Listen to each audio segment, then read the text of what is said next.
come flying, spinning round. Hurry, space is filling up fast. That's RoyalPin.com. Royal Pin. Royal Pin.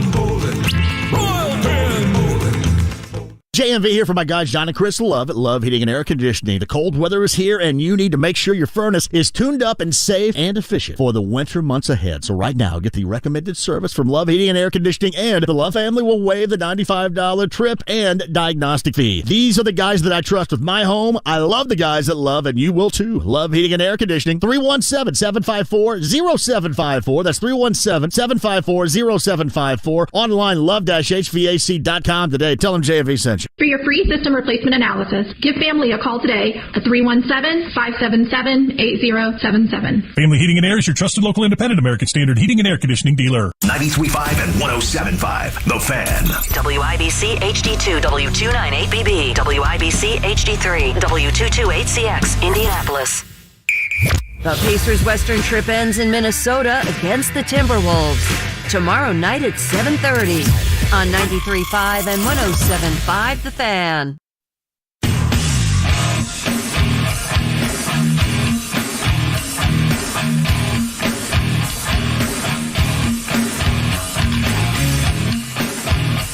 What in the hell do you think you're doing? Hey, John Boy. I'm telling you straight, it's my way or the highway. So anybody wants to walk, do it now. Hey, everybody, we're all gonna get laid. And again, it's picked off. It's Darius Leonard. A pick six for the Maniac. Touchdown, I-N-D-Y. Yes, sir. Oh, the chicken. Double time. Miles Turner. Yeah. John, I have never been better to be on the air with you here in Indianapolis, a place where so many of my dreams have come true. The Ride with JMV on 93.5 and 107.5. The Fan. I'm really glad to have you here. Thank you for joining us in studio. Actually, in studio because of the bye week for the rest of the week. That has not happened since July. So we are in studio the remainder of the week, but glad you are here. We have a lot of news to sift through. If you stayed up late last night and watched the Pacers and Golden State, you absolutely loved what you saw. We'll talk about that coming up in a minute. And actually, I will tell you this. I want to lead with that. And what we end up doing is I do what I want, but I also consider what you guys want. So this is twofold. I certainly want to talk about the Pacers last night because it was enjoyable. Andrew Nembhard with 31 was outstanding. Shot making, playmaking, defensive play. I mean, outstanding. And again, Steph Curry was checking Steph Curry, and it wasn't all because of his defense.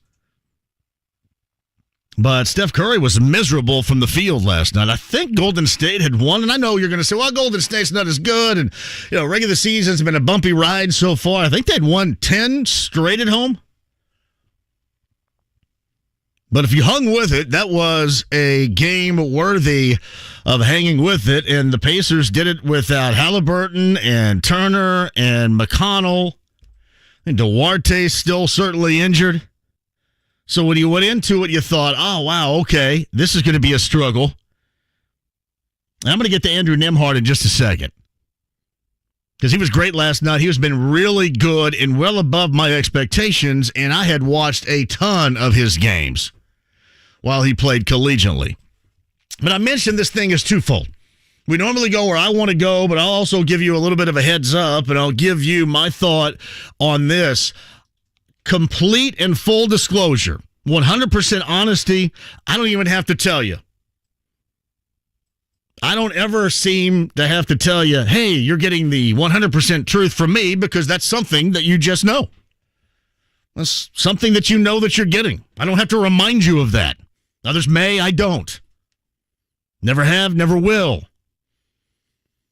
I sit here before you right now not really wanting to talk one single ounce about the latest story regarding Andrew Luck. And it's not because I'm some local media meathead and fire and vitriol from what took place. I don't care anymore. I have seen it all. I have heard it all. We know the outcome. We know where they are. And this is nothing either against, and I don't want it to come off that way because Seth Wickersham has always seemed like a really good dude and always able to come on and always cool when he came on. But in this case, I'm not interested. And I don't know if I have now, I guess I have fully factored that in to class basketball. That's how I'm going to categorize it. Class basketball, Pete Rose Hall of Fame, Ryan Grigson, all that crap that I believe, and you can correct me if I'm wrong on this, but I believe, and I also believe deep down in my sports heart, that you also would agree with me on this. Stuff that is old and is tired and we're kind of done with. I put it in that category. There used to be the Bob Knight can't win anymore thing back in the day. And I talk about this all the time. Back in the day when you needed to inspire some calls or motivate, and this is even before I did it. You just bring up class basketball or Bob Knight can't coach anymore or Pete Rose, the Hall of Fame, and there you go. Everybody's going to call up and have an opinion, and that's great, but that's not for the betterment of what you're doing. And that's why I'm going to give you the option here, because I don't really feel as if I want to talk too much about it. I'm not putting a time limit on it. I'm not suggesting right now because I brought it up that I'm doing it for a reason. I'm giving you the option and telling you that I'm really not down with it and we don't have to do it. Honestly, I'd be happy. But because we're on the same level and because we all end up talking about what we want to talk about, I'm not going to keep you from doing it, but I hope you go down the same path as me and just kind of go, okay, there's a lot of stuff in there. Great reporting, great stories, but man, I don't care. I would much rather hear the Jeff Herrod story that was written by Zach Kiefer in The Athletic than I would this one. There's just nowhere else to go. I think the only redeeming quality I got out of it was the Message in the Bottle song by the Police. That was pretty good. In case you didn't read it, and again, that's cool. The Message in the Bottle song involving the Police was a song evidently that gave then Coach Frank Reich a premonition that 12 wanted to return. I'll send an SOS to the world. So I think Frank on that particular day was dialed into 70s on 7 on Sirius XM. Or listening to the Police greatest hits. Something. That's about it. The other stuff, yeah, whatever. And again, I'm not mad, but it's pretty far back. And I consider the same thing. Anytime everybody wants to go with the whole Grigson thing, I leave that for others. I don't care about that. You care about the now and care about stuff that's going to happen in the future. We try to talk about what's going to happen in the future. But again, I always leave it open. I'm not suggesting that I will not. If you call up, I'm going to go, yeah, you know what? We're not going to do any of this. But I'm hoping that you feel the same as I do. And I'm hoping you feel the same as I do without having to put up a Connecticut water question of the day to poll it. I don't think I want to poll it. Some people would be really happy, right? Some people would be really happy as this team goes into a bye week amid just a high level of disappointment. And, man, this gives you some content now. You just kind of yank this out of your rear end, don't have to do anything. Here's some kind. I'd rather not do that. Rather not do it. Colts bye week. And again, that is not at all taking a shot at the author. That's just kind of where I am right now. We'll still talk about the shortcomings of this team, which is ridiculous. Going into the bye week, coming out of the bye week. In the power rankings right now, by the way, if you pay attention to those in the power rankings, they are, I believe, only running 25th right now, something like that. What did I say earlier? 27th? Yeah, that's really good. Really fun. Really fun team to watch. Fun team to pay attention to right now. With a myriad of questions. where they're going, who's going to coach them, who's going to quarterback them. You know, all those questions that really make, especially year after year, maybe not the coach them thing, but the year after year with the quarterback thing, it makes you a very stable franchise. Very easy to reach those goals that you're constantly telling folks around here. Here's what's going to happen. But I would much rather talk about that. I would much rather talk about the Pacers last night, for example.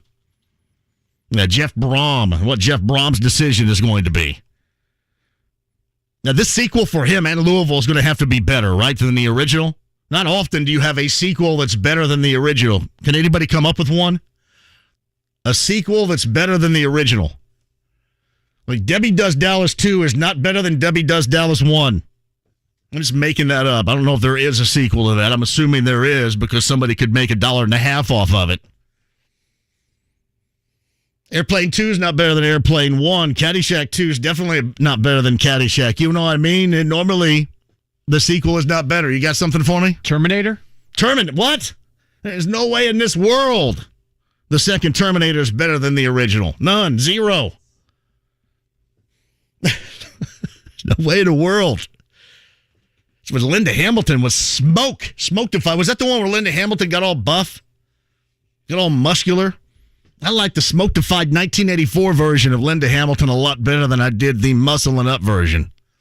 So that alone would lead me to the original. But what I'm trying to say is the original with Jeff Brohm was the timing isn't right. That's what we learned, right, from what he said. I think over the late spring, back in May, when he did one of those football luncheons down in Louisville, when he was asked about the last time that job was opening up. And by the way, Louisville and Cincinnati is really weird, right? So the Louisville coach is going to go coach Cincinnati, and then Cincinnati and Louisville is going to play in a bowl game. That's outstanding work right there. That is outstanding work. But you would have to think for Jeff Brohm, considering what he has done at Purdue, where he is right now. And there's always something pretty cool about going home. Maybe not for everybody. And we'll talk to Greg Rakestraw about that coming up at the bottom of the hour. Greg Rakestraw is from Lanesville, Indiana, which would be a northern suburb of Louisville. A northern suburb of Louisville. The Brohm family name, and I think it was Jake that told me that. We were talking a little bit earlier today off the air, and I think Greg made the connection between the Brohm family and Louisville kind of being like, the Manning family, for example. Name-wise. Played at Louisville, recognized for playing football, being high-level athletes from the father to the sons, whatever. So I think we would all be incredibly surprised if he decided to stay in West Lafayette. So for him, the sequel may end up being better than the original. Doesn't always happen, but in this case, it just might. So we can hit that up if you guys like as well. If you watched the Pacers last night, I mentioned Andrew Nembhard, who had 31. Andrew Nembhard was a guy that I've watched a great deal. He was a transfer from Florida, went to Gonzaga, played for Mark Few, was outstanding up there. And this is twofold as well. You can tell with Gonzaga had to survive Kent State at home last night. And you can tell with Gonzaga that they missed. Chet Holmgren was on that team last year, and no doubt you miss that. But more so than anything else, what they're missing right now is Andrew Nembhard. And that's something that I guess didn't show up all the time with those teams he was a part of in Spokane because there was so much talent to go around. Now, Holmgren, Timmy, Strother, who is still there, AIA, who was there a year prior, 2 years prior. Jalen Suggs, who's now in Orlando, was another. They had these transfer guys coming in. I think Cook a couple of years ago was a dude from Southern Illinois that came in and gave them help off the bench. And probably others I'm just leaving out right now. But he had been on a team that was full of talent. And maybe what we see right now was not what he felt he had to offer with those teams directed by Mark Few. And I brought this up before. I thought he was going to be good, and I hoped he was going to be good. I just didn't think that he was going to show like this so early. It is a long season. It is one game. But I think if you watch the Pacers, if you just read a box score, you wouldn't know. Box score readers won't know. But if you actually watch the games, you can tell that this guy absolutely at the guard position is well beyond his years and certainly well beyond where I thought he was going to be in his rookie season, in the first 2 months of his rookie season. Last night, he let it all out. And I mean let it all out. Offense, defense.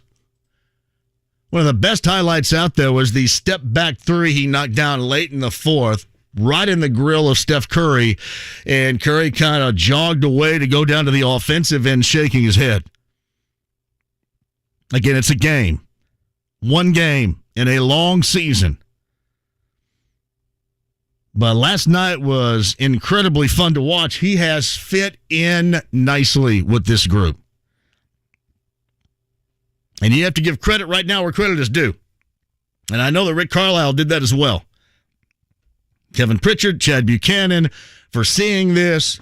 That was a part of that deal. That was the second rounder they got as a part of that deal. They have a first rounder still on tap. Part of that deal for Karis LeVert. That looks pretty good right now.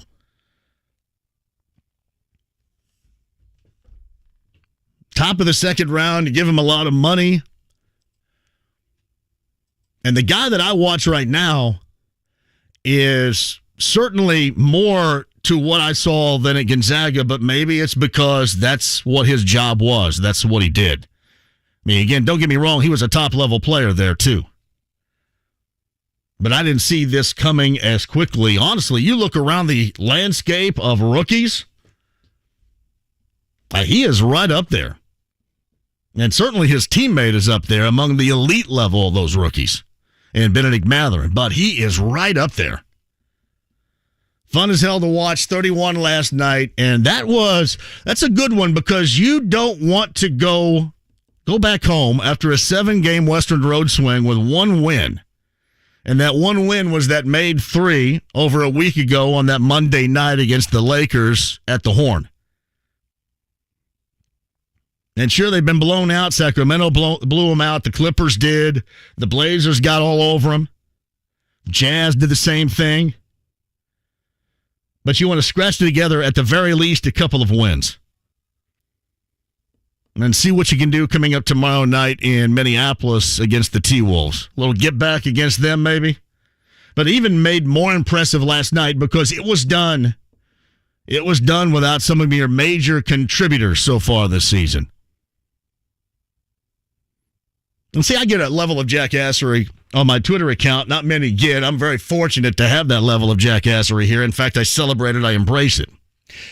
So last night and into this morning, I was getting that level of jackassery, and somebody had said, hey, Miles doesn't look happy on the bench or not celebrating. All those guys, that is what makes this even more entertaining. These guys are all on board with their teammates. You know, I mentioned this to Greg Rakestraw. I think it was last week. I can't remember when exactly. I think it was last Tuesday, right? When I compared this group to that group that surprised with Oladipo when Corey Joseph was on the team. Remember that moment where Corey Joseph had scored an and one and was knocked down to the floor, and his teammates came off the bench and lifted him up, and he's smiling and laughing. It was like that one signature moment photo of the season where the teammates were celebrating the guy that just made the play and enjoying one another. You haven't seen a lot of that. I haven't seen a lot of enjoyment of one another. It's good to see the enjoyment of teammates. You don't see that enough. But hopefully you watched that last night. If you did and you stayed up for the entirety of it, you're probably a little bit tired today. Shout out to Chris Denary, who sent me that 2 a.m. text, and indeed I was up. I don't think what was on last night. But I was. This was going to be a little bit different. So I guess now I'm just going to have to sleep down in the parking garage. Then normally what I do is I'll drive to a remote and I'll go sit in the parking lot for a little bit, turn on a little Sirius XM, kind of chill out a little bit the music as I always do. Because sometimes I send out those TikTok videos that show you that. But I have been taking naps in the truck. And I said yesterday it was to a point where I had a policeman not long ago come up and kind of tap on my windshield to make sure I was alive. That I was alive. Just getting a power nap. We called that a power nap back in the day. I used to do that in my 20s before we went out, and we knew we were going to be out until like 4 in the morning when you're 20s. When you and the fellows or you in a group, I was a group date guy. Always a group date. So you knew you were going to be out till well past 3 a.m. So you had to grab a power nap someplace. So the power nap was big time back in my 20s. I just haven't utilized it as much now, but I think I'm starting to maybe zone back in on the power nap. At least moving forward, we will, with the power nap. Now, we shall see. It looks like Caleb Williams. Does Vegas just think Caleb Williams is going to be handed the Heisman? You see the odds on Caleb Williams winning the Heisman? That's incredible. This is kind of a bad year for the Heisman, right? Hendon Hooker gets hurt. He probably would have won it if not. Blake Corum got hurt. He might have won it if he didn't get hurt. It's just kind of like who's the last man standing this year. Yeah, I guess you can look at it that way. You think Caleb Williams is a better quarterback than anybody you believe that the Colts are going to be able to get in this draft? He would be the number one pick if he was eligible this year. So the haunting, the bad karma, whatever it is, still slept rock cloud-wise hangs over them, haunts them. You're going to have to do, because you're going to have to. Going to have to, right? Draft a quarterback. And to get up to somebody that you really want, you're going to have to do some moving and some shaking. The late, great Eddie Money with the shaking. Because it's just not going to fall to you. And this team certainly can be bad enough to make some major moves. But, I mean, think about the karma. Think about the slep rock. Think about the cloud over the top of this organization. Think about that for a moment.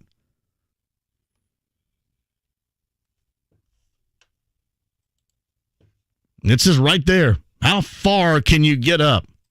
What's interesting about the Colts, too, is you know that the owner wants them to win, and he wants Jeff Saturday to perform well. But at the same time, the better path is for them not to win and not perform well and to get as close to the top in one of those quarterbacks as you can. Somebody brought this up yesterday. And maybe this turns out to be right. I just haven't heard that it's going to turn out to be right. Do you think all of this coaching opportunity for Jeff Saturday is just simply a bunch of BS, and he is there to report back to Jim Irsay about the fabric, the inner workings of this team to the owner? And why could you not have somebody else do that? Why would you have to go through all this to do that, is my question. I think I subscribe to that theory. That's your theory? I think so, yeah. Why would you have to do that? Why? I think because... So you don't trust your general manager? Then you got to get rid of your general manager because you don't trust the underlings with the general manager? You don't trust people within your organization? Well, we'll have to see what happens to Ballard at the end of the year. But I think he trusts Saturday 1,000%.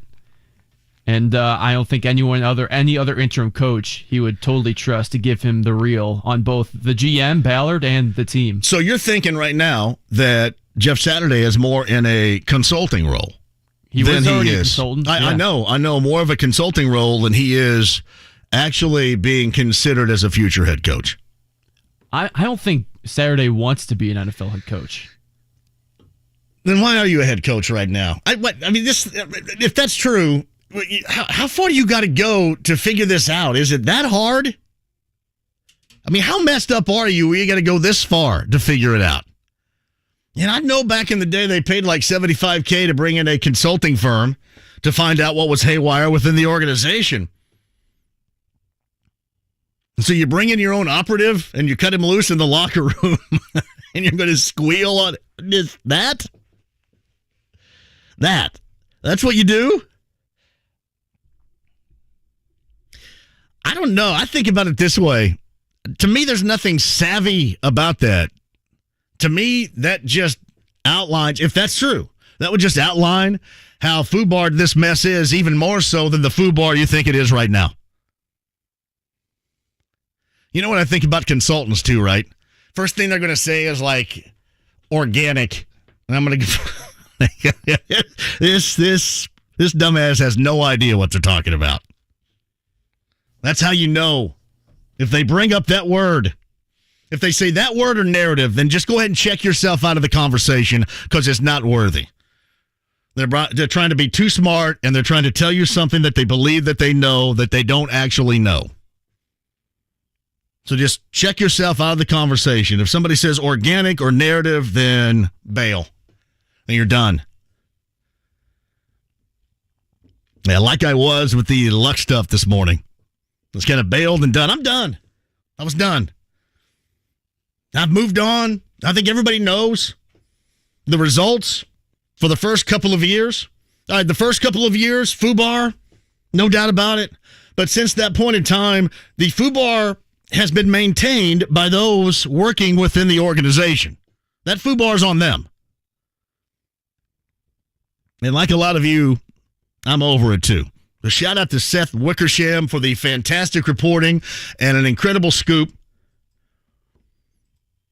But at least for me and this show, and hopefully for a lot of you, I think we have moved on long ago. All right, quick break and we'll come back. Rakestraw is going to join us at the bottom of the hour. Ben Brown of PFF in the 4 o'clock hour. We will track down some of those thoughts. Will the sequel be better than the original? Charles Arbuckle of Sirius XM College Football Radio. He's going to check in coming up in the 5 o'clock hour. Do I have Yacht Rock review tickets to give away this week too? Uh-oh. They're going to compete with me New Year's Eve party-wise. So I come back with the JMV takeover on New Year's Eve. The Yacht Rock review guys are going to be playing a New Year's Eve party over at the Amira Old National Center. Got a couple of tickets to give away. We'll figure that out coming up a little bit later on in the show. 239-1070 is the number. If you want to dial it up, you can. Inside the lounge via YouTube Live. I'll check in with you folks coming up in a minute. The stream, the app, HD Radio, and 93.5 and 107.5 The Fan. They did get off to a great start. Best first quarter of the season. To say the wheels came off in the fourth quarter would be an understatement. Mo Alley Cox, he lost the ball. It's picked up by the Cowboys, and he will score. If you're talking about it, one of the most embarrassing, pathetic, awful fourth quarters in NFL history. We're talking about it. The Colts just going up in flames. Time to bench Matt Ryan. Your home for Indy Sports. 93.5 and 107.5 The Fan. Diamonds Direct is giving you one more holiday gift of 25% savings just in time for Christmas. A last-minute sale on all earrings. This weekend, save an unprecedented 25% off all earrings at Diamonds Direct. Diamond stud earrings, sapphire earrings, gold earrings. Get Diamonds Direct's unbeatable price plus an extra 25% savings. Biggest discounts of the year. Special financing, too. It's Friday through Sunday only. A truly epic earring event at Diamonds Direct. Hey, it's JMV for the absolute best in plumbing. That's Lance and his local team at LD Smith Plumbing. 317-284-9526. Let's talk about 83 a free involving any drain in your home. Means LD Smith is going to come out and make sure your drains are clog free for $83 or the visit is free. That's 83 a free at 317-284-9526. The best in plumbing, Lance and his local team online, ldsmithplumbing.com. Need new tires? Skip the long appointments and bad coffee. With Go Mobile Tires Indy, order tires online and have them installed at your home or office. GoMobileIndy.com. We come to you. Matt Ryan just looks old. It really does suck where this Colts team is. Going up in flames. Guys, here's what we're going to do, because there is no, hey, guys, here's what we're going to do. If you're talking about it, it has never been worse. What is the vision? You got to find the right coach. Leader of men. I'm sitting there going, okay, Jeff, lead me, man. We're talking about it. They need to draft a quarterback. Your home for Indy Sports. 93.5 and 107.5 The Fan. The Ride with JMV. It's called Sex Panther by Odeon. It's illegal in 9 countries. It's quite pungent. It stings the nostrils. 93.5 and 107.5 The Fan. Ben Brown, PFF. Arbuckle's going to be here in the 5 o'clock hour. Skivvy says, how about John Robinson for general manager here? I think if that would have happened, if, what's her name, Amy Adams Strunk, is she related to Jim Strunk, who was a power forward back in the day for the Owen Valley Patriots? Amy Adams Strunk felt the need to fire general manager John Robinson of the Titans earlier today. Now, I will tell you this, Skivvies, if it were switched around, if that were Vrabel getting the gate and not Robinson, the interest would be peaking around here. I don't know if there's any peak interest going on with John Robinson. And you don't really know. You just sit around and you raise an eyebrow to there's got to be something else going on with that. Can that all be trading A.J. Brown and having A.J. Brown shove it right up your rear end last weekend? Is it all about that? Because you're in this awful division on cruise control once again. You basically could just go ahead and sit your guys out the rest of the season and still win the division. Still host a home playoff game. It seems to me it would have to be a lot more than A.J. Brown shoving it up the rear end and your OC getting crap hammered on the team plane and then getting pinched, and more than that. Thank you, Skivvies. We'll dive back into that in a second. Larry writes this. Thanks for leading with the Pacers. I may be in the minority here, but I could use a break from the Colts crap. Let's take that bye week into consideration and talk them up. Thank you, Larry. Andy Moore, Automotive Group Hotline right now. His name is Greg Rakestraw, who joins us. So should they just go ahead and make a league out of the transfer portal? College free agency, huh? Yeah. The transfer portal all-stars will be the best team on the planet, probably. I don't think that's going to happen, but maybe they can file that under consideration for the next wave of television money. And let's face it, normally I get a bit of a sports arousal out of free agency. Why don't I get a similar sports arousal out of college free agency? Probably because it changes the system as to how we're used to it. And while I don't fault the kids for taking advantage of the opportunity. You know, I feel bad for certain schools. And let me give you an example. And this is not to bag on Carson Steele in any way, shape, form, or fashion, because do I think he can play at a higher level? I do. But I feel bad for Ball State. You know, that Ball State, based its entire offense around Carson this past year, and now you're back to square one with that. But could I see Carson up at an IU or someplace else playing 1 year and then going on the National Football League? Yes. And given how coaches are able to move, players should be able to have that same luxury. So logically, I can get there, but do I feel good about it? Not really. I feel bad for Ball State's half of it, because I think it's going to be indicative of how mid-majors and lower are going to be treated in this equation going forward. Yeah, no question about that. Man, I guess that is the reason why. I don't like that form of free agency as much as I do in the professional ranks. So you think that the sequel of Jeff Brohm in Louisville is going to go much better for Jeff Brohm in Louisville than the original did? You've got to think so. And I mean, my thought on this whole process has been that if Jeff doesn't take it now, it's not getting offered. You know, you can always go someplace else from Louisville if for some reason going back as the head coach isn't going to work out. I was filling in for Schultz yesterday on Query and Schultz, and my knowledge of Louisville sports, having grown up down there, I think plays into it here.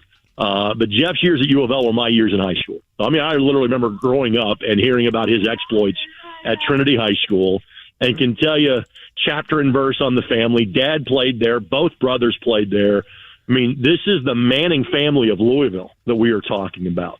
You know, where older brother was a receiver, younger brother was a quarterback. Both the two younger brothers at least had chances to play in the National Football League and play professionally. Again, he is royalty in that town.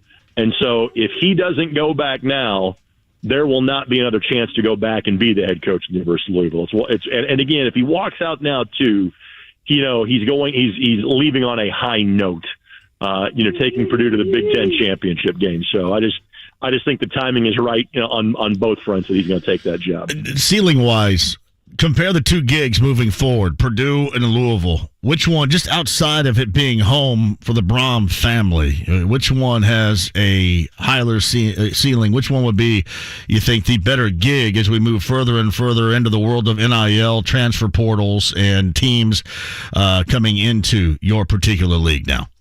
I think the opportunities at U of L are bigger for three different reasons. All right, first of all, they are the big game in town. And Purdue, while having Big Ten money and having a well-funded endowment in terms of alums, et cetera, Purdue has to compete with Indiana, has to compete with the professional sports teams. U of L is competing with the University of Kentucky. It's the only thing they are competing with down there. Two, yes, you've got Clemson, but you don't have the impediments in front of you in that league that Purdue does. Where we all knew, hey, listen, Purdue's not as good as Michigan. Purdue had the benefit of geography, and we all expect that is going to change. And now you're adding a program like USC into that mix as well, where in the ACC you've got Clemson, and that's it. And even Clemson has kind of come down from where they have been for the better part of the last decade. So, the television money is better at Purdue. I think the lack of competition and in terms of other teams in the league and the lack of competition in terms of for the entertainment dollar and the sponsorship dollar are better at U of L. And you combine that with going home, I think that's where he ends up. So Greg Rakestraw on the Andy Moore Automotive Group hotline. I want to revert back to talking about the transfer portal. Seems like half of the IU football team's in it. Yeah, and that's not a good sign. But at the same time, those same guys were the ones that combined for 6 wins the last 2 years. Yeah. And so it gives Tom Allen a chance to go out and get new players and do something better. And so it's not a good look now. But, again, depending on whom they are able to go get, maybe they're a better team because of it.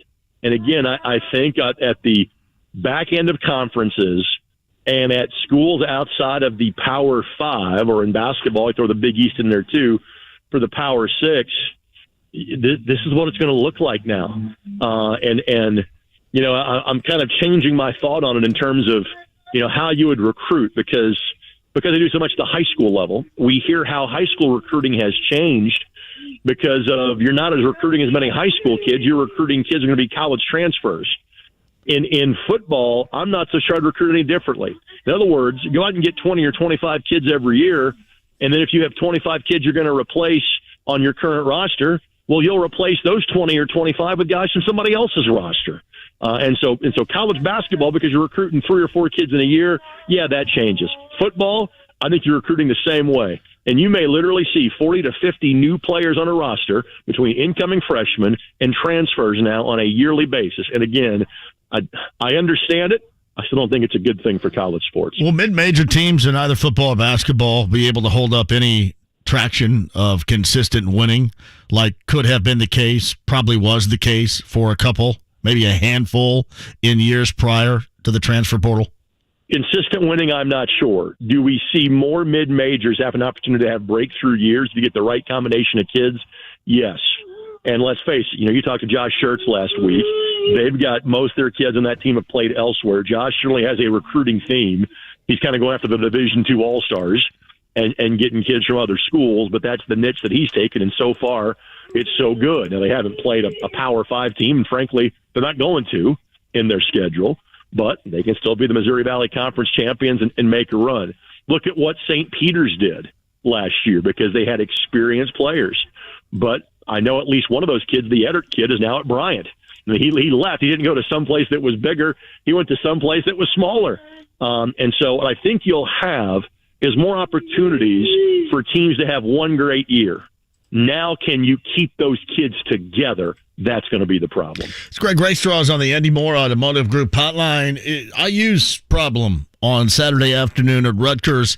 Is that more just Rutgers having their number or more of a lingering issue that Mike Woodson and company will certainly have to deal with more than what we saw on Saturday? I think it's a combination of two. First of all, Rutgers is a good program. We want to make fun of Rutgers when given the opportunity, but Steve Pikiell's done a heck of a job there. Two, that's a tough place to play because there's now nothing else like it in the Big Ten. Penn State gave up their home court advantage. Northwestern, while modernizing their arena, kind of gave up a little bit of their home court advantage too.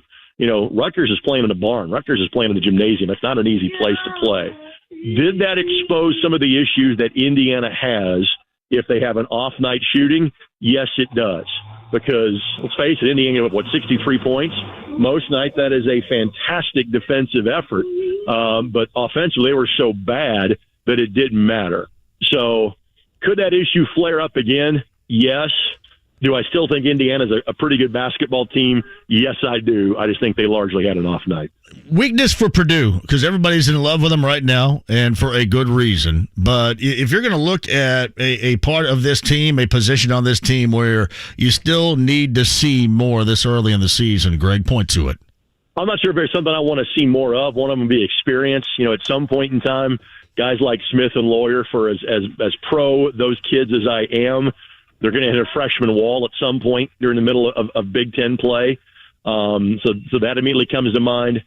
And then having that guy that can go get you a bucket when you have to have it. Jaden Ivey was that guy last year. The guy they have closest to it is Brandon Newman, but he hasn't proven it yet the way that Jaden Ivey did over the course of a couple of years. Yeah, Zach Edey can get you a bucket.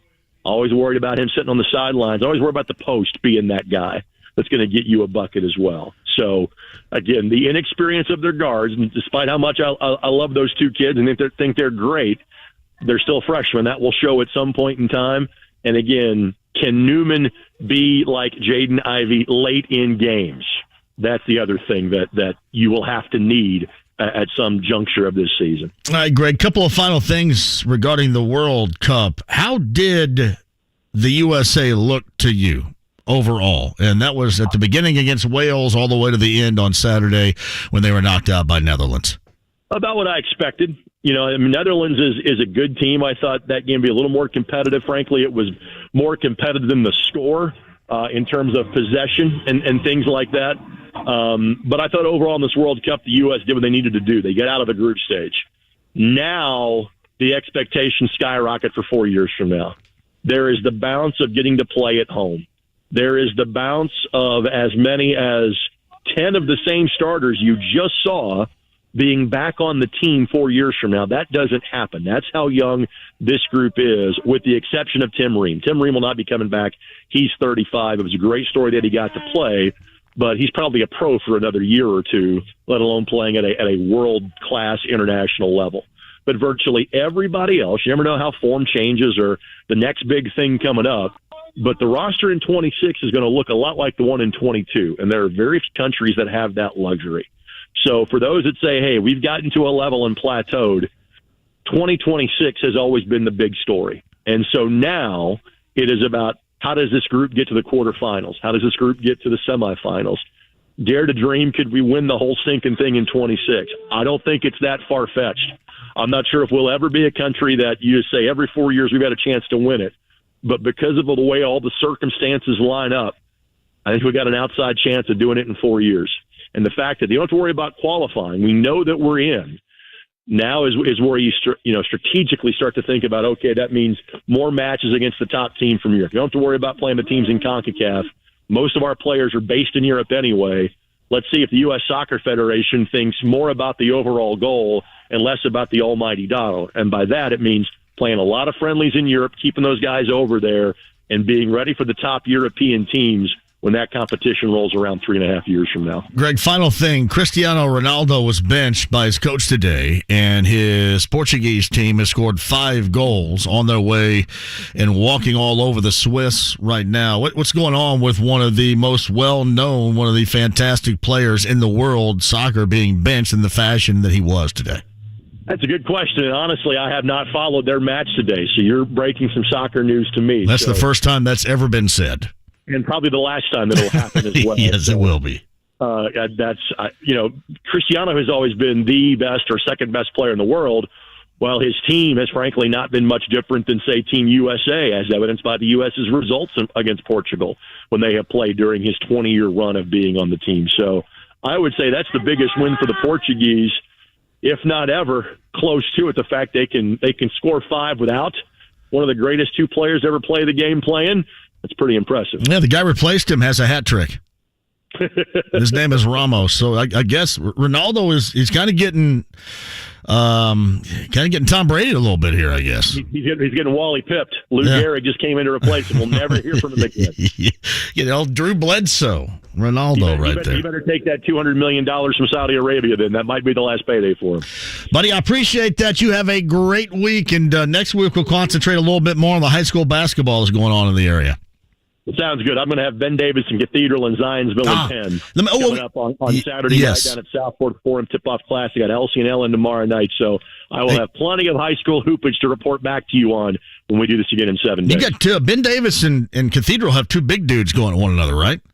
Correct. So Zane Dowdy's going to play at Valparaiso. I mean, he's an Indiana All-Star. He's not an NBA prospect, the way that Xavier Booker is. And I saw Xavier Saturday night, did not play great. The story on Saturday night for Cathedral was the fact that Jerron Tibbs, who as of now is not playing college basketball, is going to play football at Purdue. He had 33, and he absolutely carried them because it is rare that Xavier Booker and Jake Davis is going to play at Mercer next year. Both have bad nights simultaneously, and they did. Those two guys combined for 7 points. Yet Cathedral found a way to beat one of the best teams in Ohio, featuring Gabe Cupps, who's going to play at IU next year. Irish still won that game by 6. So Cathedral and Ben Davis are thought by most to be 1 and 2 in the state, and they will see each other on Saturday night, a game that I'll have for you on ISC and MyNDTV. But I would love to see you in person at Southport Fieldhouse and pack that place for what could be I believe, semi-state game this year and not a regional game this year. Tell everybody to dunk as much as possible because they have new rims and goals at Southport Fieldhouse, and the rims are as tight as hell. They used to have some of the best, shooter-efficient rims going, and now they're tight as hell. So it needs loosened up. Loosened up big time. We'll put GoPros on both baskets to encourage kids to dunk more and loosen them up. Please do. We got to loosen those up. They're way too. If I'm what's his name, Brand at Southport, I'm trying to loosen those things up too, man, because it's not like what it used to be there right now. We last year we put a GoPro on what would be the south end basket, and Miles Colvin, because Heritage Christian played that event last year, they're not playing it this year. Miles Colvin literally dunked on that, and I believe saw the GoPro and smiled as he threw it down. Maybe the coolest footage we ever had on the ISC Sports Network. So I will let teams know to look for the GoPro and throw it down on both ends come Saturday. And I'll judge that coming up on Sunday morning when I go in there and play, too. So after what happens on Saturday, I'll come in Sunday morning and judge just how loose these guys get those rims because they need it. So this is what you do when you don't have the Saturday night takeover. You have a JMV Sunday morning takeover. I go anyway. Even after the JMV takeover, I go. I go on 2.5 hours of sleep. Yeah. You are absolutely crazy. I'm a manimal. I'm a manimal, Greg. You know it. All right, brother. I appreciate you. That's my JMV yelling in a gymnasium. Yeah, and then some other things, too. So, see you, buddy. See you. It's Greg Rakestraw, the Andy Moore Automotive Group hotline. Yeah, Ben Davis and Cathedral, that'll be good. So check that out. Go to a high school game. A lot of good high school basketball talent is always around here. I actually went down, where did I go Saturday? See, Eastern and Mitchell. I did. Because Blake likes to go down there. We took Blake and Lady down there. But I like to go around, see some of these area teams. I got to go see CG once, maybe go down and see what the Wolf family's doing down in Martinsville. My man Jamin, who's first-year head coach at Roncalli. I got to check them out. But there's no doubt Cathedral and Ben Davis will be a humdinger coming up this weekend. ISC Network, or you can just go to Southport Fieldhouse and judge for yourself how stinking tight those rims are compared to the past. Quick break and we'll come back. Ben Brown to PFF top of the hour. Charles Arbuckle on the possible move of Jeff Brohm from Purdue to Louisville, and more about the college football playoff, the transfer portal, and more with Charles coming up at the 5 o'clock hour. 93.5, 107.5, The Fan. Start a new career with a job that keeps your community safe. The Marion County Sheriff, Carrie Forrestal, is hiring detention deputies to work in the brand new Community Justice Center. You'll supervise and guard offenders, making Marion County a better place to live. Starting pay begins at around $40,000 a year with a $5,000 signing bonus. Enjoy great benefits like complete health coverage and pension plan. Start your career as a detention deputy and earn the respect of your community. Apply today at joinmcso.indy.gov. Gather near and bring the cheer this holiday season. Dazzle and delight the love of your life with a gift from Hellsberg Diamonds. Don't miss great prices on stunning diamond studs, tennis bracelets, gemstone rings, and the year's must-have look, gold jewelry for stacking and layering. Another reason to go to Hellsberg? Get a free Microsoft Surface Laptop Go with a purchase of $1,699 or more. Visit Hellsberg.com or a store near you today. Limited time offer while supplies last. See online or in-store for details. Hey, John here from my friends, John and Chris Love at Love Heating and Air today. You know what they're doing? Because we're approaching when it's going to get cold and it's going to stay cold. You know what you're going to do? Of course, you're going to call on John and Chris Love at Love Heating and Air today, 353-2141. And what they're going to do, that travel and diagnostic fee, they're going to waive that. You're going to come out and you're going to be good to go, working warm and efficiently the entire winter because of my friends at Love Heating and Air. Call them today, 317-353-2141, online, love-hvac.com today. Dan Dockage for Affinity Whole Health. Affinity is the leader in testosterone and hormone replacement therapy, and I got to tell you, I see why. Since I started a testosterone replacement program with Affinity, my energy, mental focus, drive, everything is up, and the physical benefits are amazing. Check them out at feelgreatindy.com. Guys, you can improve the way you look, the way you feel. You can build muscle and lose fat. Affinity will give you the roadmap.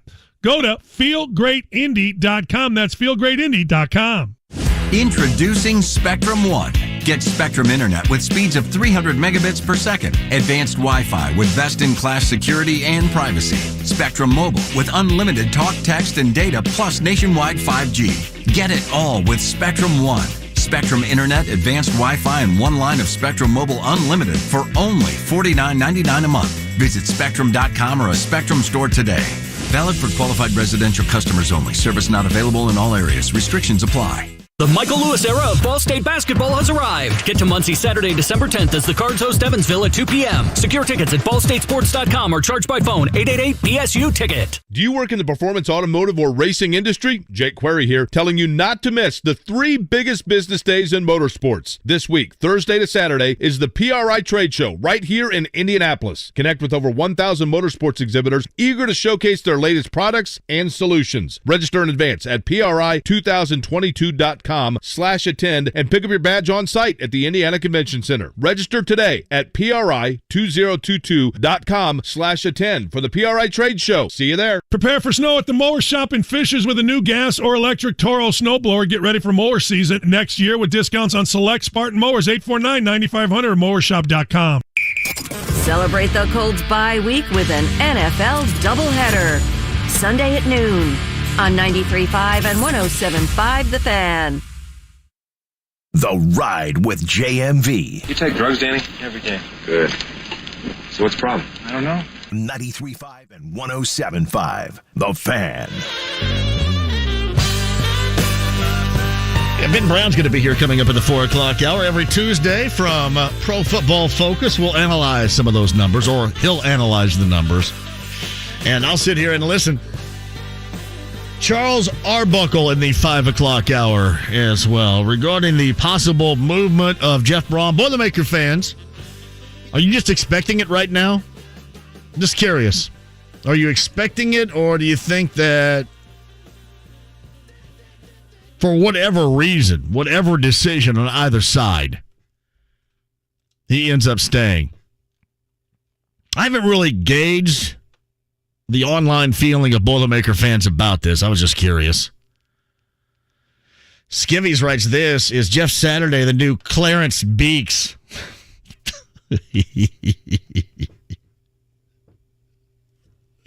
Clarence Beeks. That's Trading Places right there, and Clarence Beeks is an outstanding character.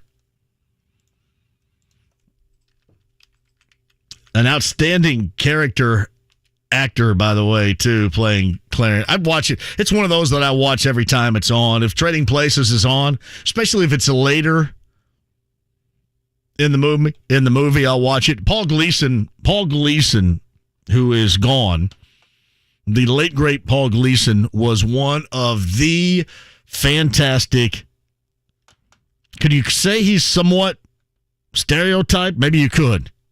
Just a butthole. Just a great one, though. Whether you're talking about Trading Places or Breakfast Club or Die Hard. And then he kind of flipped the script a little bit. Remember, he did an episode of Seinfeld where he worked for the Yankees.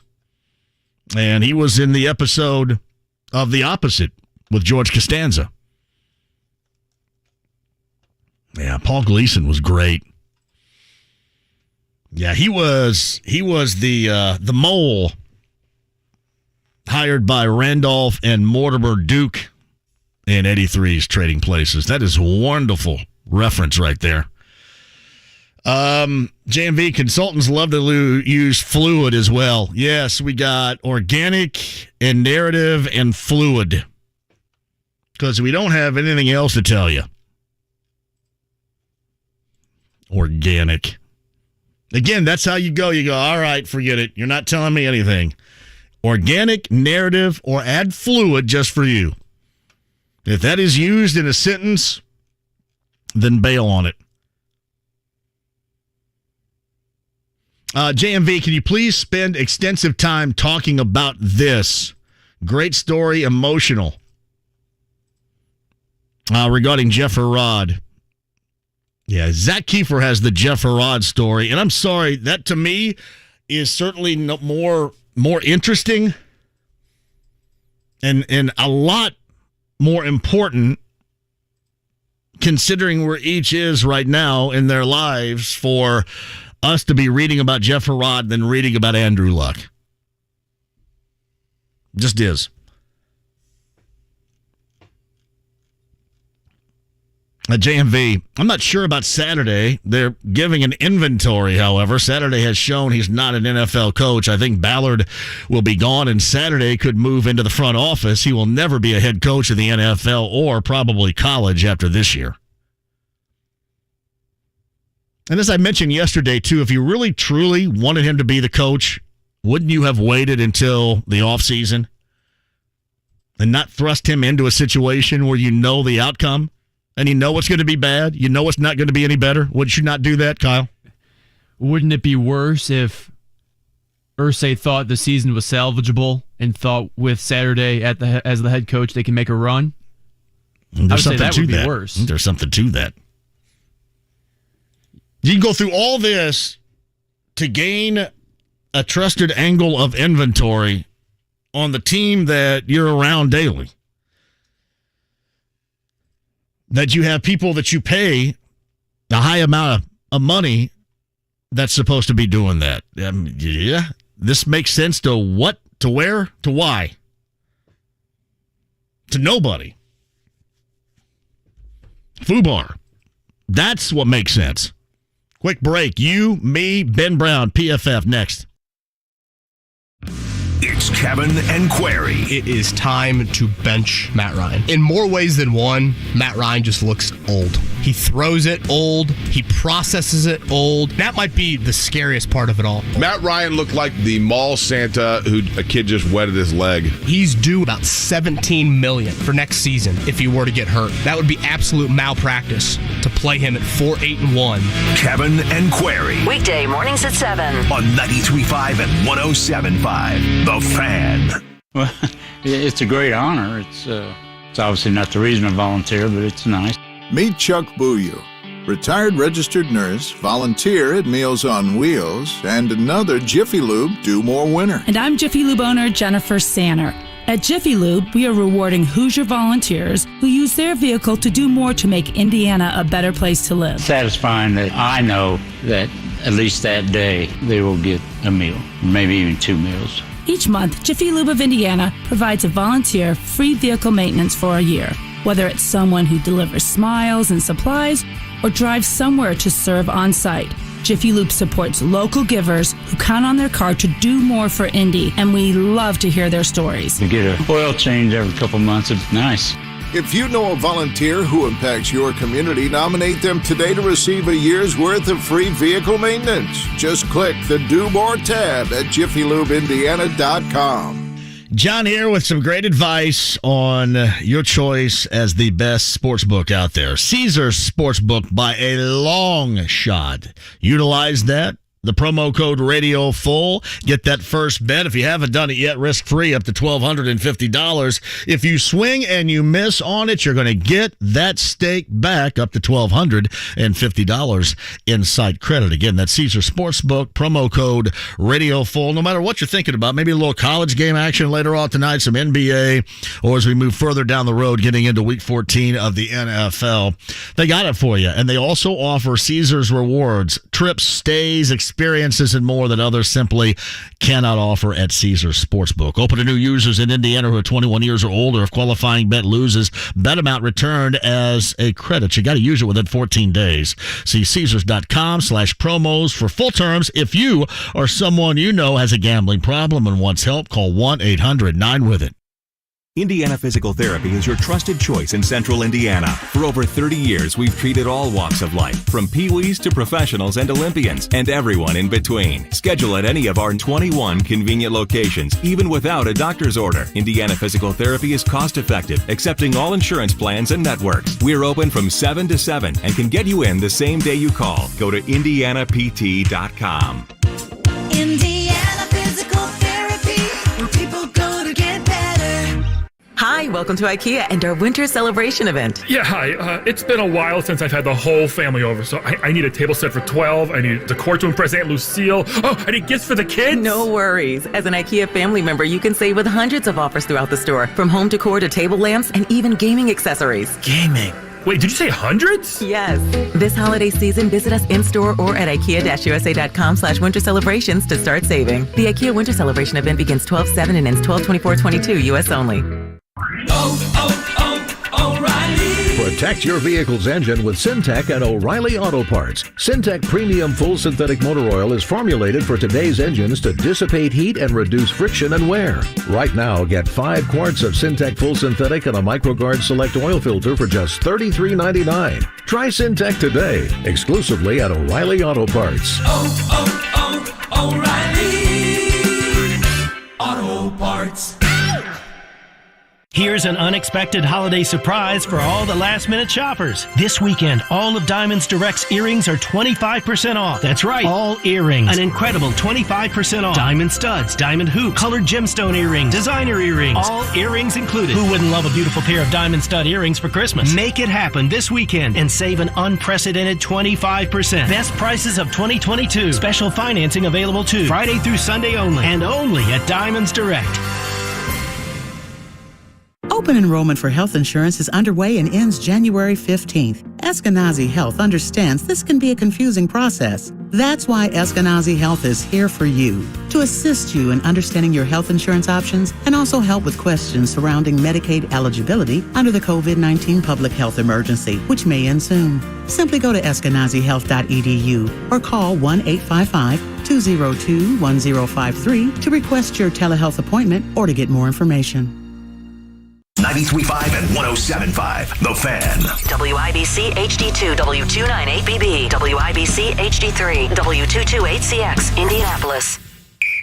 The Pacers' Western trip ends in Minnesota against the Timberwolves. Tomorrow night at 7:30 on 93.5 and 107.5, The Fan. The Ride with JMV. Are you kidding? You think I'd join this crummy snobatorium? But this whole place sucks. That's right, it sucks. 93.5 and 107.5, The Fan. Charles Arbuckle, Sirius XM college football coming up in the 5 o'clock hour. Got the Jeff Brohm story. I don't know if it's a story yet. It's just like a rumor. I guess it's a possibility considering all that surrounds it. So we'll talk to Charles about that. We'll talk to Charles about the college football playoffs, the transfer portal, and all that in a minute. Greg reminds me of this. Don't forget the all-time consultant comment when they have a meeting that does not accomplish one thing. You can, quote, circle back and talk about things at the next one. Yeah. So Jeff Saturday is a consultant. He's Clarence Beeks. Or does Jim Irsay really want him or expect him to succeed to be the coach. You're going to go through all this just to see what's going on right under your nose? I mean, all this. Does it make sense? Come back to you guys in just a second. Andrew Nembhard last night was outstanding. 31 in the Pacers win. That's 2 in the 7 games, actually 6 games so far. 7 coming up tomorrow night in Minneapolis. Golden State last night on the short end of that, and it was impressive. If you stayed up to watch it, it was. We're in, by the way, on Nembhard, too. End of the week, you think? Hopefully. I have not talked to him. We can sit around and share Gonzaga stories like I was there. I'm trying to think of the Gonzaga guys I've talked to in the past. Sabonis. Oh, hell. Who else?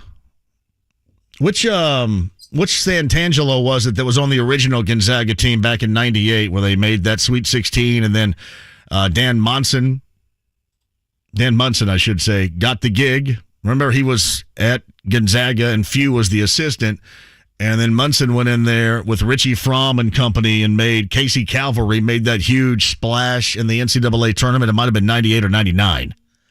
And he ended up getting a gig in Minnesota. Wasn't long lasting. And then Few took over for him at Gonzaga and took it even higher. Santangelo, was it? The guard, was it Matt Santangelo?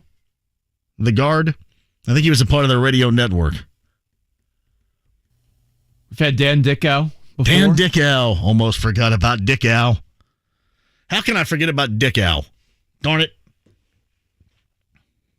Sabonis is always good to talk to because he was always bright and jovial and said 3 words. I mean, you would think when he started talking and started those 3 words, you're thinking, man, this is going to be awesome. And then he'd say 3 words. He loved his cliches. That's for sure. Said 3 words. Maybe that's how I would be if I were being interviewed by a Lithuanian radio station, I guess, that I probably didn't want to be talking on in the first place. Like 3 words. I mean, just always bright and sunshiny and having a good time, but 3 words. JMV, I can't read the Luck article, and we're trying to stay away from that, by the way. But not because I'm jealous or not because I'm a hater or any of that. I put that in the category of class basketball and Pete Rose into the Hall of Fame, and I'm sick and tired of hearing about it and talking about. I don't want anybody to bring up Grigson anymore. All that stuff is so far now in the rear view to me. I just simply don't care anymore, and I was assuming that most of you would agree, and BT does as well. He says it's like the same crap. I don't think it's all the same crap. And there is something interesting regarding the police hit message in a bottle. Or as I used to sing Delaney all the time because she called a bottle a bobble. I would go, message in a bobble. And when I do that now, she hates my guts. So, BT, you're right. Across the board. Andy Moore, Automotive Group Hotline. Let's get him on here. He is probably going to the Pacers in the Timberwolves game tomorrow because he's staked out in Minneapolis. The Twin Cities for our friend Ben Brown of PFF. How are you, Ben? Hey, man, I'm doing pretty good. I like your thinking right there. I like, T-Wolves -4. We might have to bet some, steak dinner on that. Oh, maybe. I don't know who's going to be playing for the Pacers because nobody played last night and they still beat Golden State. Right. So do you go to Timberwolves games? Do you go to the Target? Is it still the Target Center? It is still the Target Center. I do go a couple times a year. I enjoy going to basketball games. My son actually plays hockey, of course. So we enjoy going to Wild games as well. But I very much frequent, the Minnesota sports teams as much as I can. Now, do you also frequent Target? Because I've got some bad news. Target used to be a go-to place for me. I mean, going all the way back, even before it was Target, it was called Airway around here. And it was a go-to place for me. You could walk in the door and you could smell the popcorn and you knew exactly where you were. And now I can't stand going in there. They've redone everything and they've moved a lot of stuff around. And I think the whole place sucks now. Yeah, I mean, I think for the same reasons I very much avoid shopping in person. I don't like Menards. Walmart, Target. Like, I can never find my list of five things in any of those stores. I literally walk around the store like 4 different times. So I'm very much like an online shopper, or I do, make my better half kind of, solve those problems, because it's just not my cup of tea whatsoever. By the way, Baker Mayfield cut loose, I believe yesterday, by the Panthers, has been claimed off of waivers by the Rams. So Baker Mayfield off of waivers by the Rams. All right, let's start here with Sunday night, which was dreadful. Do we even want to? If you follow the Colts around here, do you even want to hear some of these numbers? Or do they look relatively decent basically up until the fourth quarter? How did they read from Sunday night in your estimation, Ben? They weren't, I would say overly bad. I do think, from a run defense perspective, they made enough plays probably early on, but definitely broke down in the fourth quarter.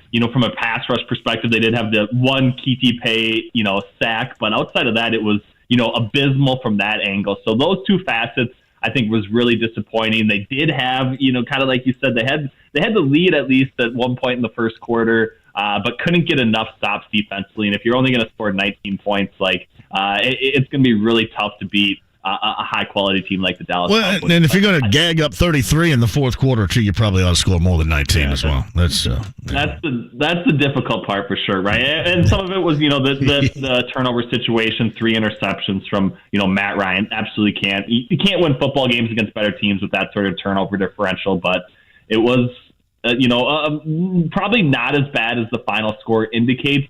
There are, of course, some bright spots that we can touch on, but... Okay, what do you want to start? You want to start with the negatives or the bright spots here? What do you think? You tell me. I'll start with the bright spots. Okay, start with the bright spots. Go ahead. I mean, it wasn't Isaiah Rodgers' best game, and I did bring him up last week, but he is PFF's highest-graded cornerback now through 13 weeks. And they also have Stephon Gilmore. He's a top 10 coverage graded quarterback as well. So I do think defensively, and we didn't necessarily see that play out on Sunday, but defensively, the framework is there for them to be, I would say quite stout for, a couple extended years out right now. So that's where we're starting right there with the positivity? The positivity. Coverage play, which does matter, I would say. Yeah. Just, the rest of it is in dire straits. All right. Well, let's get to the rest of it here. And one of my points has been that I think that this team has regressed in a fashion to where if they thought that they were relatively close, for example, Ben, going into this season, that they are no longer that. How would the numbers compute, to my opinion, that they are not close, and certainly not as close as the Colts brass thought and the owner thought going into the season? Right, and I think it's very much evident that they kind of thought that, right? I think when you see the retreat veteran quarterback kind of try and plug and play, that is a signal from ownership and the GM on down that you were very close to being contenders in a very stacked AFC, and they have not been there. And I think, kind of what you touched on previously, it's still the offensive line. It's still guys like Quenton Nelson who are playing, in some ways at slightly below league average rate from both a pass blocking and run blocking perspective. But when you're paying a guy that much money, that's just not enough at that particular position in order to be, a really good football team. Where does he rank as far as guards are concerned in the NFL right now? Quenton Nelson. Yeah, I can pull that up. And do you want pass protection? Do you want run? I want everything that you would consider paying him a lot of money to do. Right. Yeah. Very easy here, Ben. Okay, very easy. So we have the old Quenton Nelson at, and this is both left guard and right guard play. He is 21st. Among guards, and what we would say is kind of like a composite offensive grade of both pass blocking and run blocking. So that's not very good. 21st. Not very good, considering. Basically, roughly like 50 players or whatever. I mean, there is, 42 starting, 64. I can't even do math right now. I'm on so much tilt. 64 starting guards in the NFL. He's going back to it. He's in maybe the upper quartile. I think is a term we like to throw around on this. Yes, we do. Radio broadcast once in a while. He's in the upper, 25th percentile quartile of it, but he's still in the bottom range of that, and being paid like he's the best at the position, right? Yeah, you got to be even more upper in the upper quartile is what you're saying here to justify it, right? Yeah. Very much so. But I mean, what they're getting from like a guy like Bernhard Rainman now, I think especially over the last couple of weeks has been, I would say relatively positive. Yeah, you're reading my mind. Tell me all about his numbers the past 2 weeks on a Monday nighter and a Sunday nighter for the rookie from Central Michigan. What do you got? Yeah, he's been, I would say, kind of right there. I think I don't have his rank from those specific games in a range, but he was, I want to say, their best pass blocking grade over the last 3 weeks from a Colts perspective. And has, I would say, isn't ranking as like a top 5 player at the position, but has been very much, I would say, there, I guess, right? So all right, so he's playing better the past 2 weeks. I'm going to let you look up the center and Ryan Kelly really quick because, obviously this has not been a good season for him, really for the entirety of the offensive line. And we're kind of picking and choosing what you're able to talk about that are positives right here. How has Ryan Kelly been playing so far this year and I guess in these past couple of weeks as a center for the Colts along that offensive line? Yeah, so I think he's kind of coming off basically a pretty low performance. I would say it's his 4th worst overall offensive grade of the season. Had kind of started putting it together a little bit, specifically against the Raiders, had an above average overall grade, but now basically kind of finishing at this like 53.7. So definitely I would say, bottom 3rd tier from the center position, which, again, when you kind of piece all these players together, if you're getting a lot of, bottom half, bottom 3rd, bottom quartile play from every single position along the offensive line, you very much arrive at, an overall ranking in, the 30s basically from a team perspective. So it's been, a little bit of a struggle. I think he is, among centers, 27th in overall offensive grade throughout the entire season. I think if you're looking just at like the past 3 weeks, bumps up a little bit, but it is still kind of along a similar timing or a similar band of being like the 27th to the 30th basically best center in both pass blocking and run blocking as far as like across the NFL. All right, look up Jonathan Taylor's numbers right now at this point of the season. And as you do that, I'll remind everybody, Ben Brown of Pro Football Focus with us. He's the data and betting scientist / analyst. Each and every Tuesday in the 4 o'clock hour runs the analytic numbers on how this Colts team is doing. Well, not so much. Bad. Often we hear those particular numbers. This season to date for a guy that just had an incredible year this past year. Jonathan Taylor. Yeah, so we have him, and again, this is among halfbacks basically with like 100+ attempts at this point in the season. We have Jonathan Taylor, 32nd basically from a rushing perspective, and has been I would say adequate. I think his yards per carry probably bumps him up closer to like the 25th overall or something like that. But I think going back to it, there is probably some difficulties in, separating out the performance between, how impactful a running back is versus, in comparison to how impactful that offensive line is in those running situations. So we have Jonathan Taylor basically. So I had a slightly different filter on. We have Jonathan Taylor 29th best, rushing grade so far this season among, starting caliber running backs that have at least 100 attempts so far. Where was he a year ago? Was he number 1 on your list? He was number 1. He was number 1 or number 2. Yeah, I can look that up here relatively quickly. No, that's okay. That's good enough right there. Number 1 or number 2, I think, and then you see the downward slide this season tells us basically all we need to know regarding that. Matt Ryan's numbers as a whole this season, because we're discussing around here, Ben, whether or not that coming out of the bye week he should be the starter. I've suggested, what the hell, might as well Nick Foles. Some have said bring back Ellinger, whatever, but it kind of seems like they're probably going to lose anyway. Doesn't really matter. But just for the sake of it right now, where are his numbers as a quarterback ranking this season in the NFL? Yes, we have him 30th of 32 starting quarterbacks right now. You know, the two guys above him, Marcus Mariota, who, you know, at least brings some semblance of, you know, production to his legs, and then, you know, Jared Goff. So I think, you know, kind of the quarterbacks in his range below him, you know, guys like Mac Jones, Justin Fields as well, but this is, you know, passing specific grade. It is an overall, you know, offensive grade. So the fact that a lot of the quarterbacks around him from a passing perspective also bring, you know, very much the ability to generate offense with their legs as well, is just probably another indictment on, you know, Matt Ryan overall. Yeah, it's been a terrible season, no doubt about that. And I'm certain that the Bears, regardless of the ranking from you guys right now, probably feel much better about their future quarterback situation than anybody around here might about what's going down here in Indy. Right, and very much so. So I think, yeah, if we're looking at it, if you want to fold in, you know, running grade or whatever, and this would kind of include some of, you know, the pressure type situations as well, Matt Ryan's 34th overall. We do have, like, you know, Carson Wentz kind of folded into that equation, Davis Mills, those sorts of people that aren't starting any longer, but, you know, has very much probably not even provided, you know, starting caliber type play at the quarterback position through, you know, the first 13 weeks of the season. Ben Brown with the bad news regarding the Colts, as we've received basically each and every Tuesday via the Andy Moore Automotive Group hotline. So it's a bye week.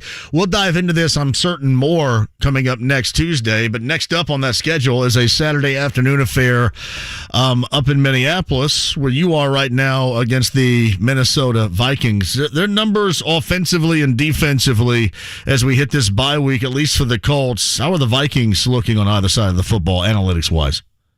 Yeah, I mean, I think very much, you know, people want to label what they've done and what they have been as very much league average, right? Now, that's not necessarily where their record falls, but given some of the flukiness in which they've won one-score games and the way in which they've even arrived there, like a lot of power rankings metrics have them, you know, much lower than what their win-loss record would indicate. Now, I think, you know, specifically this weekend, you know, they're 2.5-point underdogs to a Detroit Lions team that everyone would kind of assume they are better than. So we'll see if they can actually show out there a little bit. But this is kind of the stretch for the Vikings, I would say, where they actually kind of need some convincing quality offensive performances in order to, you know, at least be considered challengers in the NFC when it's all said and done. Yeah, so have you lost any of your thought that they could be a team that would win a couple, at least one, in the postseason?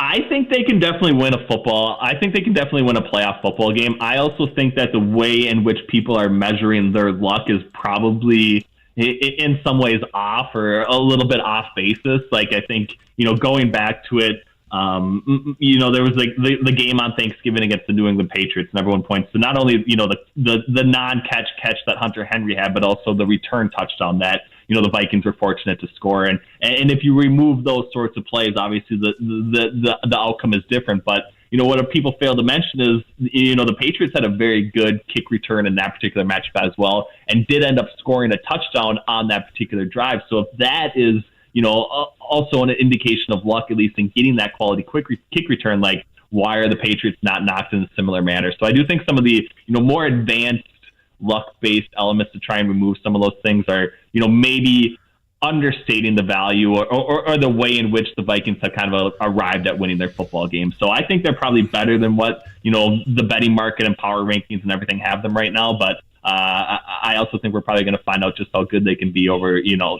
the remaining regular season schedule. How's everybody feeling about Kevin O'Connell in Minneapolis? I like him.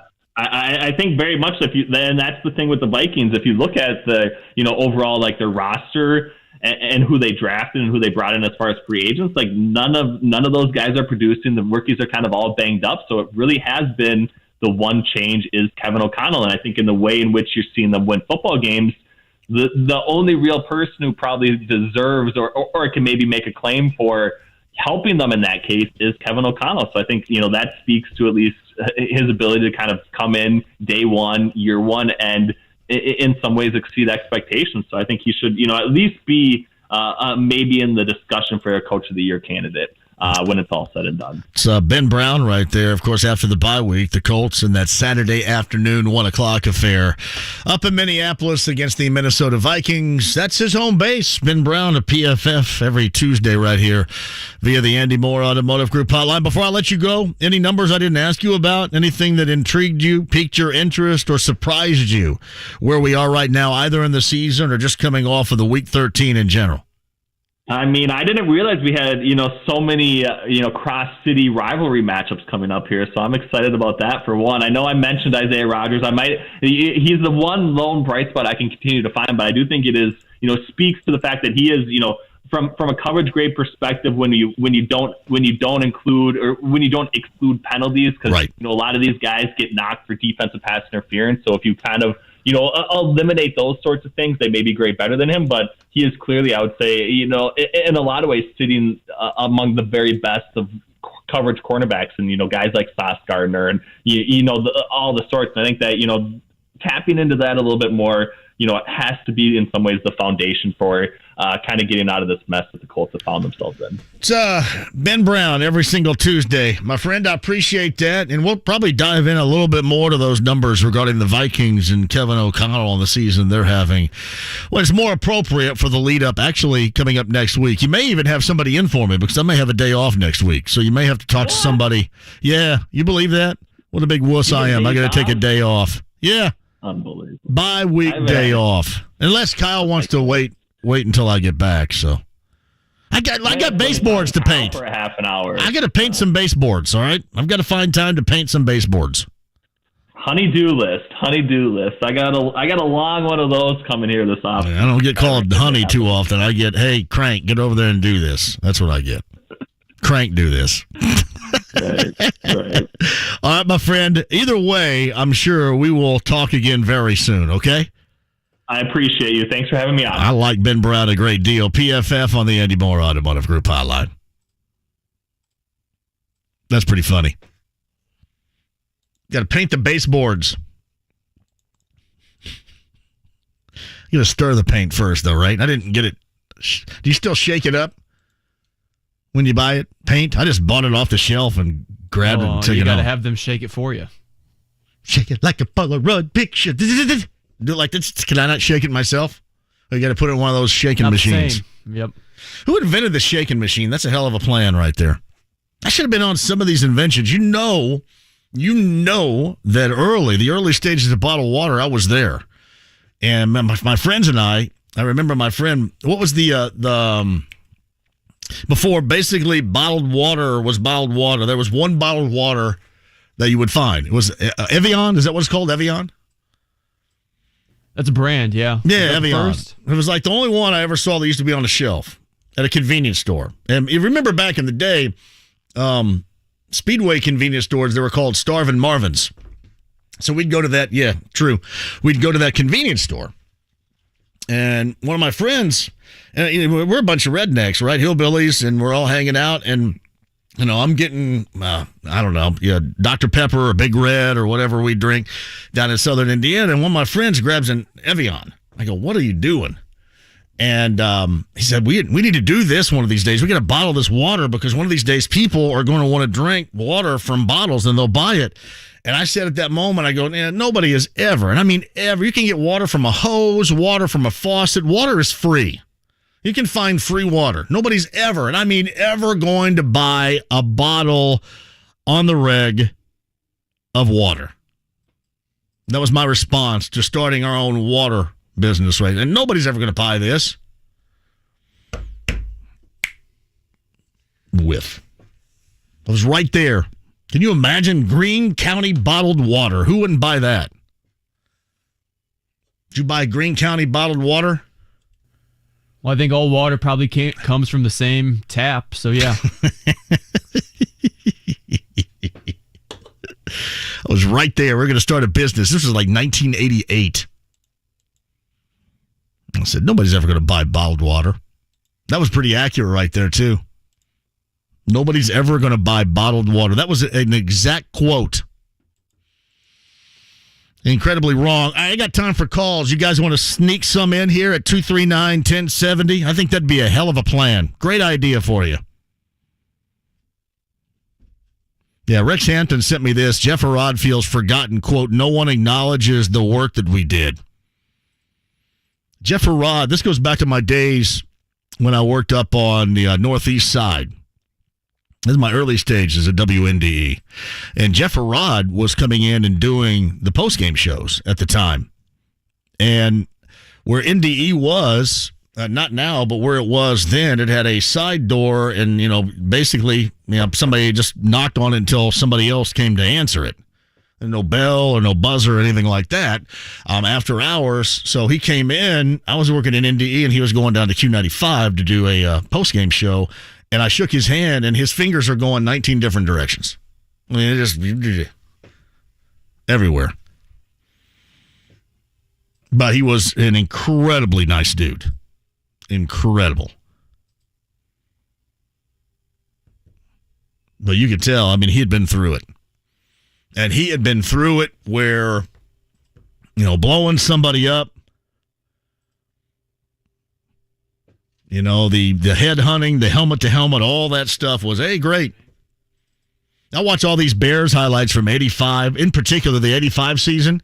I don't know if Wilbur Marshall ever made a tackle that would not be flagged in this era. And I loved Wilbur Marshall. He was a badass. Loved him. I don't know if he ever made a tackle in the 85 season where he would not be flagged for a personal foul and then thrown out of the game. Not different. But no, Rex, you're right. That is, by the way, an athletic story from Zach Kiefer regarding Jeff Herrod. And I have nothing at all against Andrew Luck whatsoever. I've just decided long ago to move on. And I would tell you that this would be a much more worthwhile, interesting read as far as former Colts players than the other. And Seth Wickersham does a great job. Great job. But this would be more important. This one would. Quick break and we'll come back. Charles Arbuckle, top of the hour. I got you guys locked and loaded coming up on the other side at 239-1070. Inside the Lounge via YouTube Live, 93.5, 107.5. The Fan. Dan Dakich lays some knowledge. This is the state of the Colts right now. This is horrendous. We got a coach whose biggest thing is, I'm a leader of men. Okay, Jeff, lead me, man. Not one person here can tell you this in this town, but this is an absolute fact. Here is what is said to Chris Ballard today. Your fingerprints are all over this. Dan Dakich, weekdays noon to 3 on 93.5 and 107.5. The Fan. Hi, I'm Emmitt Smith, Pro Football Hall of Famer and 3-time champion. Trust me, I know about joint pain. Pro Football's all-time leading rusher Emmitt Smith talks about chronic joint pain and exciting new regenerative treatments from QC Kinetics. I know what it's like to fight through pain, but now, you and I, we have help. QC Kinetics. QC Kinetics is the nation's leader in advanced, all-natural regenerative medicine that can give you lasting relief with no drugs, no downtime, and no surgery. Do you suffer with constant pain from arthritis or injury? Pain in your knees, hips, shoulders, or lower back? Don't assume steroids, pain meds, and surgery are your only options. Regenerative, restorative, natural solutions are now available. Don't let your joint pain keep you from doing the things you love. Call QC Kinetics now for a free consultation and learn how regenerative medicine can repair and restore damaged joint tissue. Make the call to QC Kinetics. Tell them Emmitt Smith sent you. Call QC Kinetics, 317-559-PAIN. That's 317-559-PAIN. 317-559-PAIN. Hey, before I do my Burl Ives and tell you to have a holly jolly Christmas, fellas, I know this time of year can be a bit of a bummer. Here's why: because when you got to buy for that significant other, you don't want to come up short on this. So this is why I'm important, and you need to listen, because Diamonds Direct right now, they have the gift for you, fellas. They have the last minute bonanza, a surprise sale. All earrings, Friday, Saturday, and Sunday, on sale. Even better prices than the normally incredible pricing they have at Diamonds Direct. You can take 25% off the price of any pair of earrings. And already those earrings are at an incredible discount the way that it is. This is perfect this time of year. This is going to make you look like a hero. When really, probably don't have an idea other than listening to me about where to go and where to make her incredibly happy. That's Friday, Saturday, and Sunday. All earrings, 25% off at Diamonds Direct. Get those showroom directions and more. The details, holiday hours, and then some. DiamondsDirect.com. It's Diamonds Direct, Keystone at the Crossing. Need assistance with door and window projects? The Home Depot can help. From inspiration and materials to ordering and installation, our free Millwork virtual apron service can get you moving and doing. Plus, we speak Spanish too. Our associates can help you tackle complex jobs without you leaving the job site, saving you time and money. Call us at 1-833-HD-APRON or visit homedepot.com/MVA. The Home Depot, how doers get more done. December 17th at Gainbridge Fieldhouse, introducing Indy's next basketball tradition, the inaugural Indy Classic. You don't want to miss this college basketball doubleheader, featuring Ball State versus Illinois State and Purdue versus Davidson. The Indy Classic brings college basketball to the heart of downtown, and proceeds support the mission of Indiana Sports Corp. Secure your tickets today at Ticketmaster.com. Made possible by Indiana Sports Corp, Pacer Sports and Entertainment, and Russ Potts Productions. Nobody cares for you like family. Family Heating and Air. Maintenance is going to drastically increase the efficiency and performance of your system. It's also going to significantly improve the longevity of it.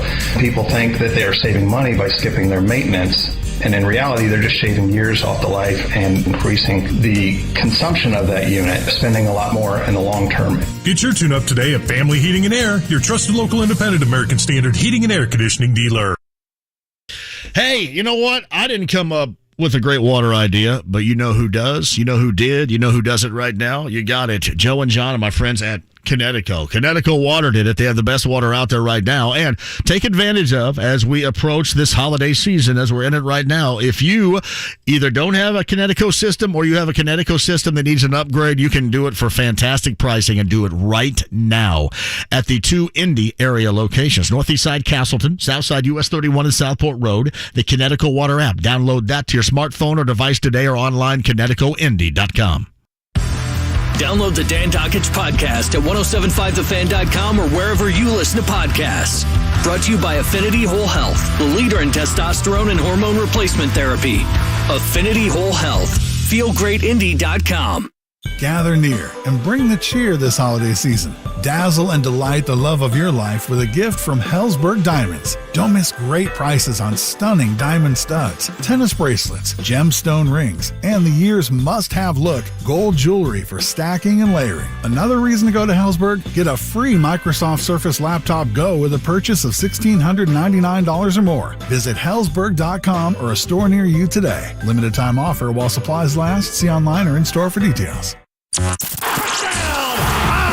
They did get off to a great start. Best first quarter of the season. To say the wheels came off in the fourth quarter would be an understatement. Mo Alley Cox, he lost the ball. It's picked up by the Cowboys, and he will score. If you're talking about it, one of the most embarrassing, pathetic, awful fourth quarters in NFL history. We're talking about it. The Colts just going up in flames. Time to bench Matt Ryan. Your home for Indy sports. 93.5 and 107.5. The Fan.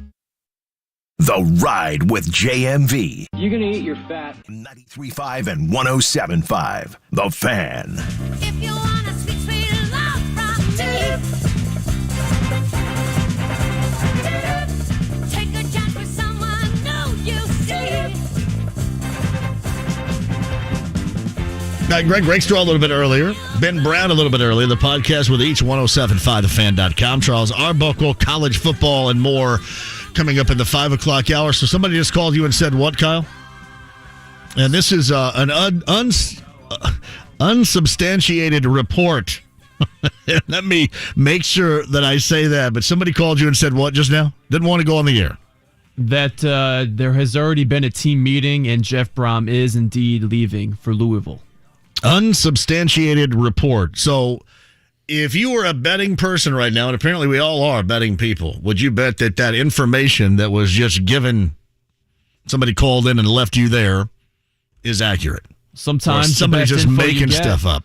Is the anonymous tip from the call line, right? The anonymous tip. Tony got that when Brad Stevens left Butler. 15 minutes before the news was broken. Somebody called up and told Tony Donahue that, and I was getting ready to go on vacation at the end of that show. This is basically in the 5 o'clock hour, maybe at 4:30. I said, dude, There's no way I'm going to hang my ass out here and go with this right now and then have to go through my entire vacation having people laugh at me and hit me up on Twitter. So I said, yeah, I'm not going to do it. I think that was your last vacation too, right? This was my last vacation. I think 15 minutes later, boom, there it is.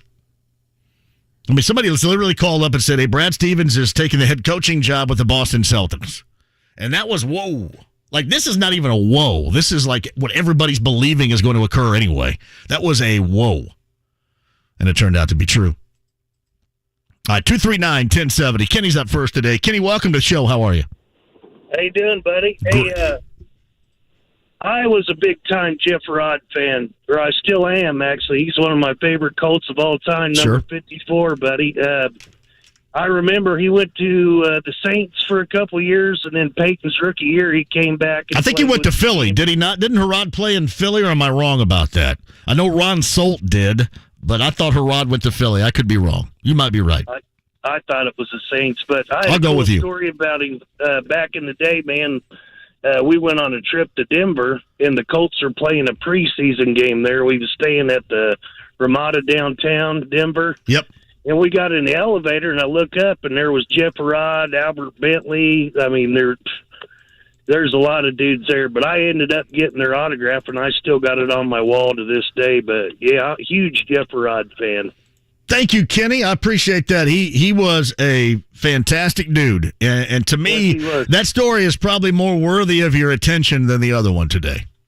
Absolutely. Yeah, he's what I call a true Colt, man. He was a good one. He was. Kenny, thank you very much for the call.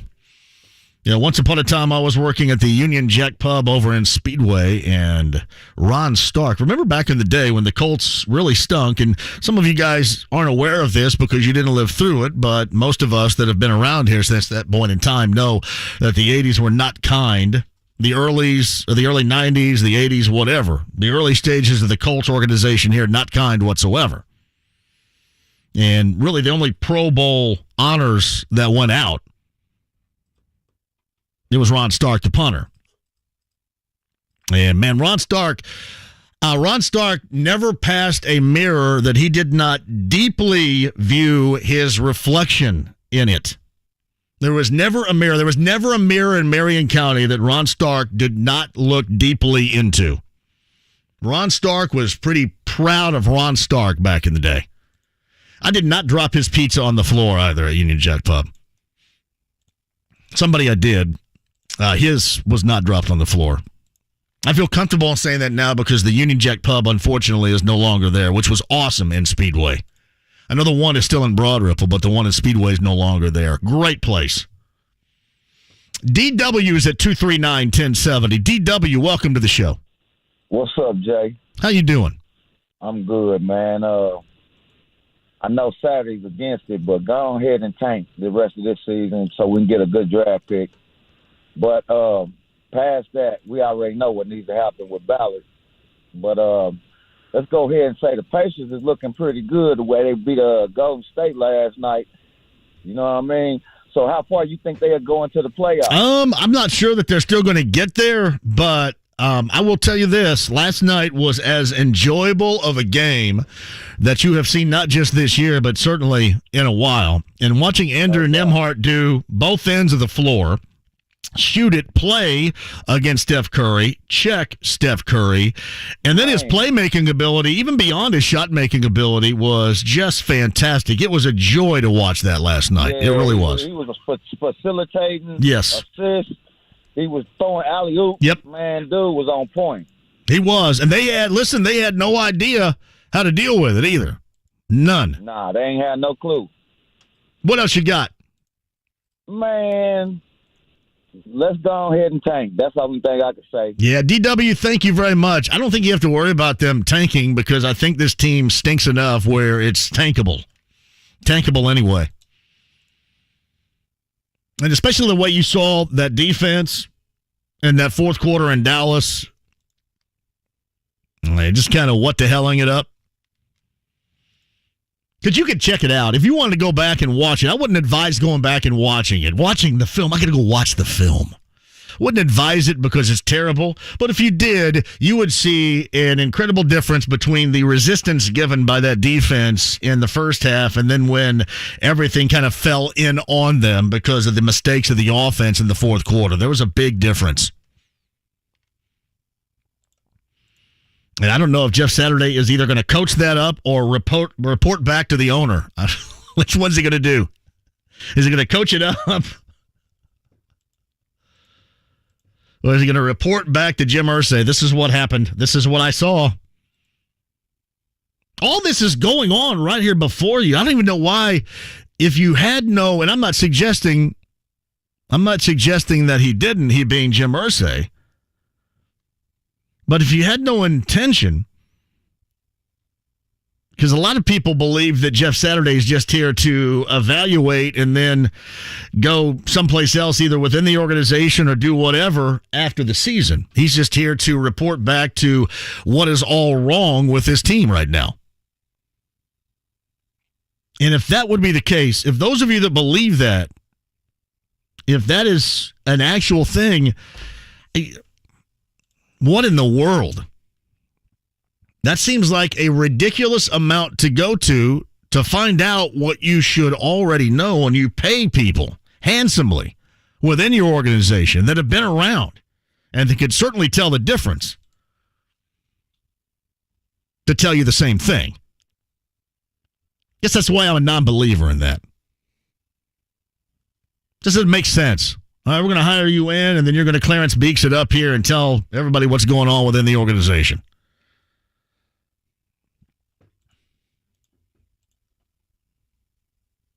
Right? This kid of Bud Fox, is he Bud Fox? You bring him in, and that's different than Bud Fox. I just wanted to get that reference in, by the way. Shout out to Wall Street. Chris is on line 3. Chris, go ahead. Hey, John, great show. Thank you, Chris. I thank you. That you opened it up with the Pacers. I appreciate that. You got that. We needed to last night because for those of us that stayed up and actually watched it and just didn't read the box score, it was enjoyable as hell to watch. Yeah, Andrew Nembhard is a special kid that literally the game looks like it comes so easy to him, and I believe that McConnell's minutes have to go down. They just have to. But I wanted to ask you a question that's not really related to anything Indianapolis. Why wouldn't the Hoosiers or the Boilers offer everything and anything to get a guy like Deion Sanders? That guy is going to get a title in the next 5 years. But wanted to just ask you that, and have a great show, buddy. Yeah, hey, thank you for the call. I mean, I'll use football situation right now. You would have to offer anything and everything and then pay a lot of and a ton of to your guy to go away. And as of right now, unless the guy that called in and talked to Kyle is accurate, Purdue still has a coach. So I guess those are two legitimate reasons as to why. I agree, though. Deion Sanders brings the juice. And he's always brought the juice. Wherever he has gone, he has brought it. Remember him as a Cincinnati Red? Brought the juice there, too. I get what you're saying, but those are two legitimate reasons as to why neither one would do something like that. But I hear what you're talking about.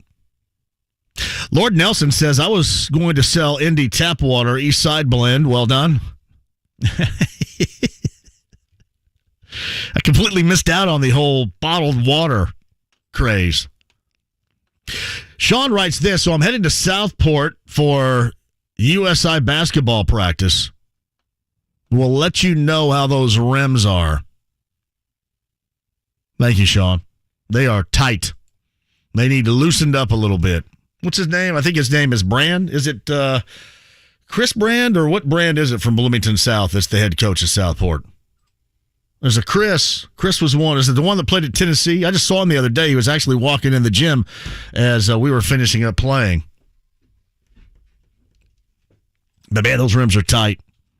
Like, I'm going to go later on tonight and play at Center Grove West, and those are some old man gyms right there because you can put up the biggest brick in the world, and those rims just, like, suck it down Shoot 90% on those things. Everything you put up there goes in. You just got to stay out of the corners because for some reason they have this cable and or wire that's going out onto the floor of play. And it's a pretty good corner defender. All right, quick break. We'll come back. Top of the hour, Charles Arbuckle of Sirius XM College Football. We'll talk about Jeff Brohm. We'll talk about the Boilers if they have to go someplace else. We'll talk about the Louisville gig. We'll talk about the college football playoff, the transfer portal, and the juice of Deion Sanders in Boulder. All coming up with Charles Arbuckle. Top of the hour, 93.5, 107.5 The Fan. Matt Ryan just looks old. It really does suck where this Colts team is going up in flames. Guys, here's what we're going to do, because there is no, hey, guys, here's what we're going to do. If you're talking about it, it has never been worse. What is the vision? You got to find the right coach. Leader of men. I'm sitting there going, okay, Jeff, lead me, man. We're talking about it. They need to draft a quarterback. Your home for Indy Sports, 93.5 and 107.5 The Fan. Afraid to look at your financial statements? Shredding them without opening them? It's time for a second opinion from Edelman Financial Engines. Our opinions aren't based on intuition or daily market movements. They're grounded in institutional rigor, and all of our planners are fiduciaries who put your interest above all others. So if you need help managing the ups and downs of this market, we're ready to talk. At Edelman Financial Engines, you get personalized investment recommendations from a dedicated wealth planner who doesn't sell products to earn commissions. So stop shredding those financial statements. Let's take a look together. It's time to get a second opinion. Get your complimentary wealth checkup where you can discuss your financial goals with a wealth planner. Call Edelman Financial Engines at 888-899-4450. That's 888-899-4450. Or visit efewealthplanners.com. Hey, it's John here from Mark Dito. Mark Dito Realty. I hear from more and more people. They hear me on the radio talking about the best in realty. That is Mark Dito at 317-755-4232. MarkDeedle.com, MarkDeedle.com. Today they say, hey, is this thing legit? How good is it? I say we got so many different testimonials that speak to the greatness, the high level of trust that folks put in to Mark Dito, and the return that they get is exactly what you're looking for. Now, doesn't matter what you're thinking about doing here. All that matters is that you go with the best who represent you, to have your back, to get the most out of your home. Smart Dito. In fact, Mark Dito guarantees multiple offers in 3 days for full market value, or he's going to list it for free. It's Mark Dito. Mark Dito Realty today. 317-755-4232. MarkDeedle.com. MarkDeedle.com today. Christmas cheer is in short supply for our neighbors who are hungry, homeless, hurting. Today you can give them meals, shelter, and care with a gift to Wheeler Mission. You'll also provide addiction recovery, life skills, job training, and other vital care that transforms lives. Your gift is needed right now as hundreds of hurting people are turning to Wheeler Mission for help every day. Share Christmas cheer. Donate now at WheelerMission.org. That's WheelerMission.org. Dan Dockage for Affinity Whole Health. Affinity is the leader in testosterone and hormone replacement therapy, and I got to tell you, I see why. Since I started a testosterone replacement program with Affinity, my energy, mental focus, drive, everything is up, and the physical benefits are amazing. Check them out at feelgreatindy.com. Guys, you can improve the way you look, the way you feel. You can build muscle and lose fat. Affinity will give you the roadmap. Go to feelgreatindy.com. That's feelgreatindy.com. Hey, you know we're going to continue talking about the Colts tomorrow, but Benetti and Seth Greenberg join, so we're going to get ready for IU and Nebraska. Join me and Jimmy tomorrow, noon to 3. The Ride with JMV. My vision is to take this team as the first franchise to the Saturn Football League and play against 8-foot gargoyles that run 3.8 speed. 93.5 and 107.5 The Fan.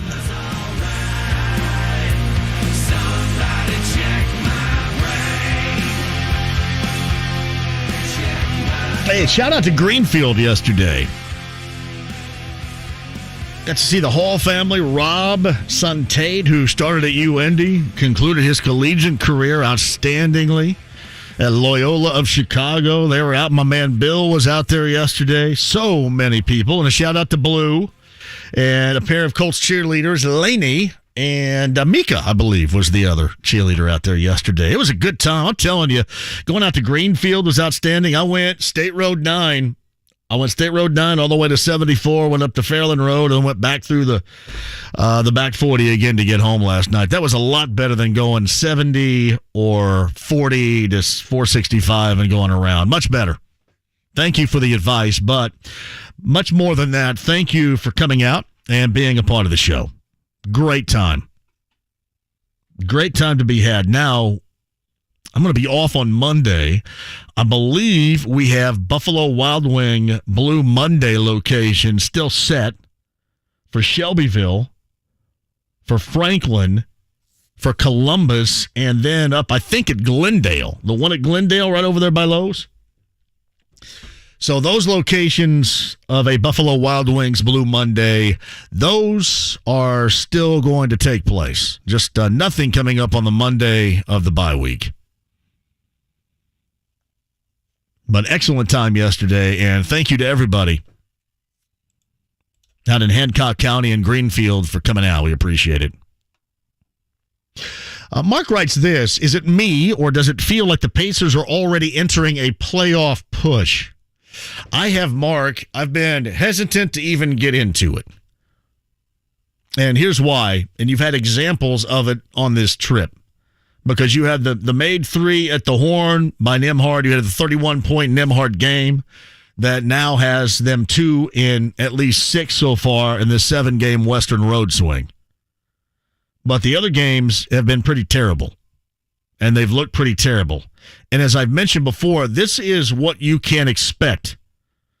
This is what growth is. Now, I'm not suggesting that maybe they're just ahead of schedule and you don't fully see it yet. But I would think that you expect more of this than you would some sort of surprisingly and firmly, mind you, playoff ready coming up this year. Still a long way to go. But when you look at the landscape, for example, if you match that up against the Colts and we're wondering who's going to be the quarterback, who's going to be the coach, is Chris Ballard going to be here? Should he be here? What's this team going to look like? The shortcomings of this team. You compare it to where this Pacer team is and is looking and is moving forward to right now, it makes you feel a hell of a lot better. The Colts are just surrounded by question marks right now. Question marks and hope again. Whereas the Pacers, you see legitimacy to what has gone down in putting together this team. But I'm not going to let myself get ahead of it just yet because we're still way early in the season. I just kind of sit back and watch it and hope that you are entertained by a game like you were last night in Golden State. Quick break and we'll come back. If you're on hold, I'll get to you. Charles Arbuckle of Sirius XM College Football Radio regarding Jeff Brohm, regarding Purdue, regarding the college football playoff, the transfer portal, Deion Sanders in Colorado, and more. Charles joins us next. Put on your helmet. It's about to get real. Sean Salisbury. You know what the truth is, Dan? I love Matt Ryan, but it's time. Yeah. He's had a Hall of Fame career. The guy's a phenomenal competitor, but you just can't move, and you can't lay the ball on the ground and turn the ball over. It's not just him, but you just can't do it at that position. You got to go find somebody with stability who can at least extend a play or two, and it gives you a little bit more of a chance. Dan Dockage, weekdays noon to 3 on 93.5 and 107.5. The Fan. Hubler has it, savings.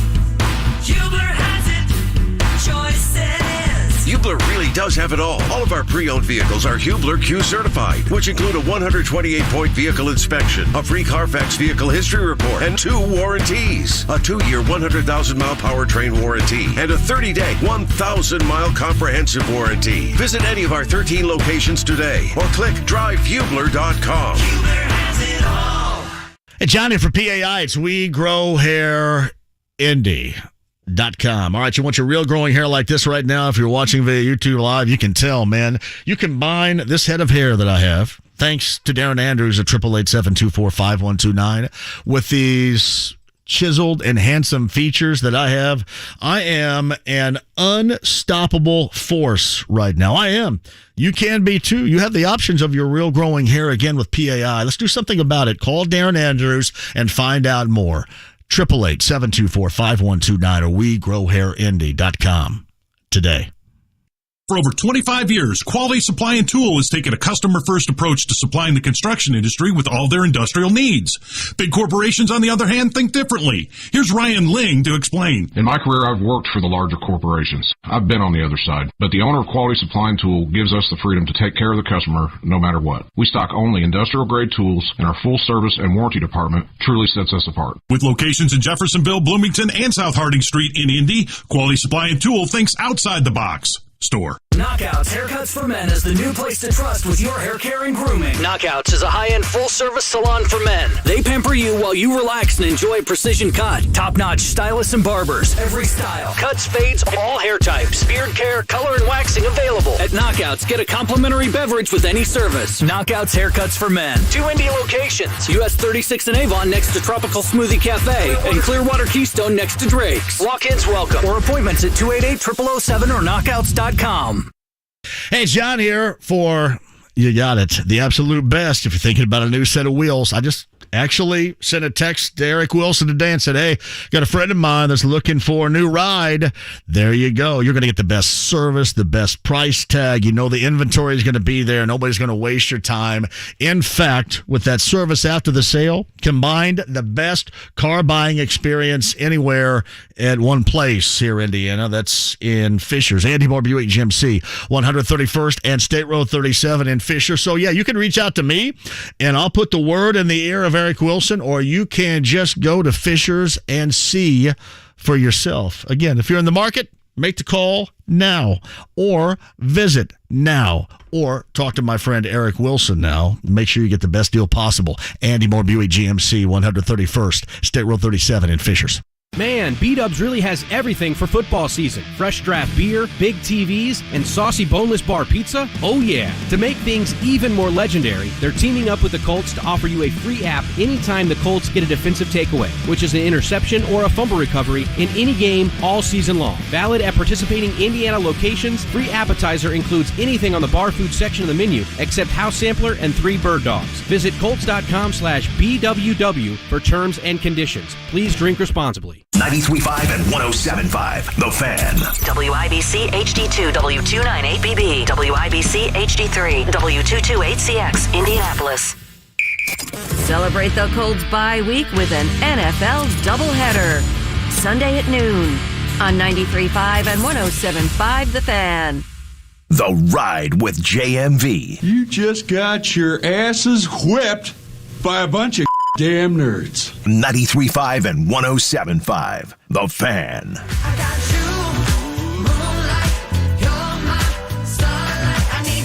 What the hell we got on here tonight? Instant replay? You know, we haven't done any anything goes in a while. I may get a bit of a sports arousal for an anything goes. Maybe that tonight, maybe tomorrow. I'm not sure yet. There'll be no need tomorrow. The Pacers are still going to be in that, Minneapolis is Central? Is that Central time?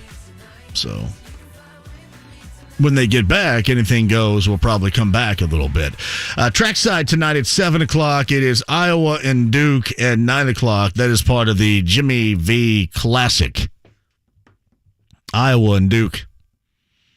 Rakestraw, Ben Brown, podcast 107.5, thefan.com. We talked about the Andrew Nembhard game, 31 last night. Pacers win over Golden State. We've talked about a variety of things involving the Colts and the rumor that the second time, the charm for Jeff Brohm in the flirtation, again, rumored flirtation with his hometown school and his school in general, the Louisville Cardinals. to more about that and the college football playoff and Deion Sanders and the transfer portal, I had to go to a resource that we often use when we need high-level college football knowledge. Our friend from SiriusXM, the College Football Channel, the former Colts tight end, the former UCLA great. His name is Charles Arbuckle. Hello, Charles. How are you? I'm doing well, man. How are you? We're trying to sift through what in the world might be going on with Purdue losing Jeff Brohm to Louisville, if that's going to be the case. What do you think about both sides here? Brohm and the possibility of going back to Louisville, or Brohm, is he better off staying in West Lafayette? What are your thoughts? Yeah, man, that's a hard one, man, because the draw of going home is always one that, you know, we can say, yeah, it's not as big of a deal, it doesn't matter. But every time that position has been open, it seems like they want to touch, you know, Jeff Brohm. They want him back. They're in the ACC now, so is that conference stable like the Big Ten? I don't know, but with all this conference movement and everything else, it may be hard for the folks in Purdue to realize that they're going to always be in a position where, as long as he's there, if he doesn't leave this time, anytime that job opens, or they feel like they have to go get, you know, a Louisville Cardinal through and through, they're going to look at Jeff Brohm. So I think it's just, I don't know. It's one of those that we see on the surface. We always know it's there. But as a school, can they deal with it if it doesn't happen this time? Yeah, I don't think, and I think we came to the conclusion here, and you can certainly disagree.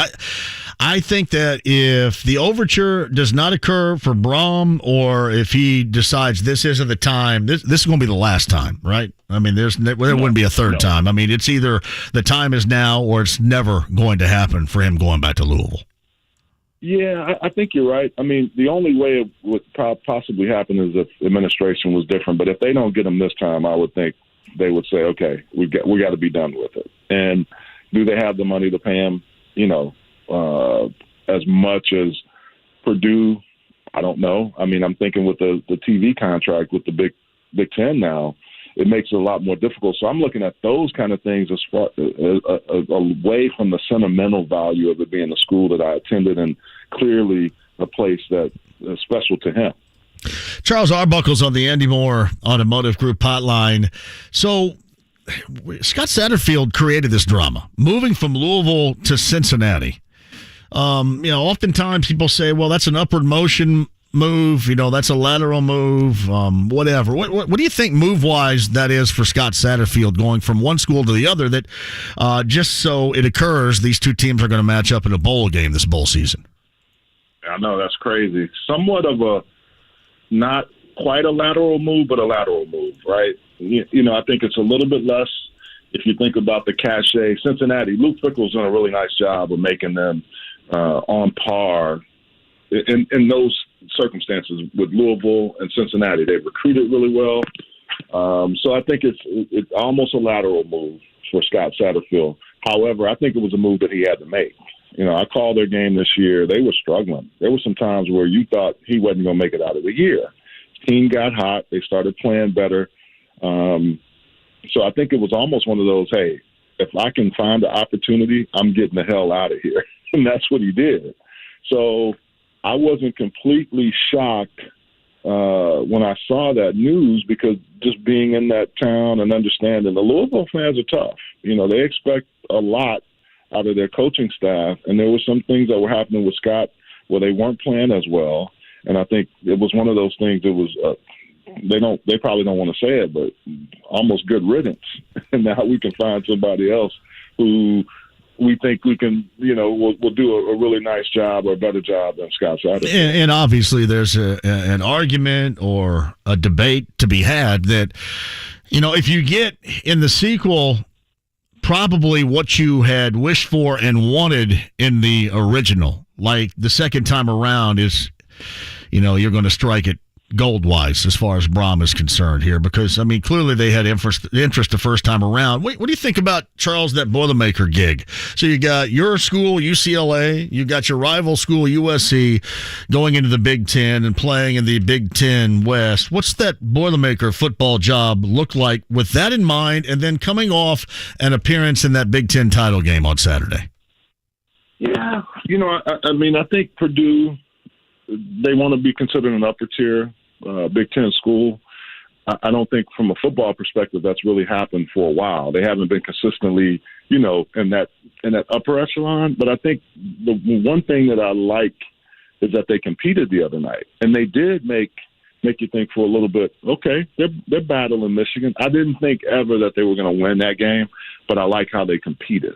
And I think that's the one thing that you're looking for if you keep Jeff Brohm and he decides to say, or if he decides to leave, who can you bring in that will now help elevate you because you got all the money from a standpoint of that TV deal, and you're better than your rivals or and been more consistent, I would say, than your rival, Indiana. How do you get to the upper echelon? How do you get to that next tier? I think that's what the Purdue fans want, and that's what they're going to have to really look at. How's the thing going to work out? Your home base is Charlotte, North Carolina, so I'm sure you've heard a great deal about the coaching prowess at the NFL level of Matt Rule with the Panthers. So he gets canned during the season, and now he's got the gig in Lincoln to try to revitalize this Nebraska Cornhusker program, as many have tried to do before him. Is there a chance you believe that he can get it done? I think you can. The one thing that shocked me with Matt Rule was the amount of years they gave him. It's almost like these schools are competing against themselves, right?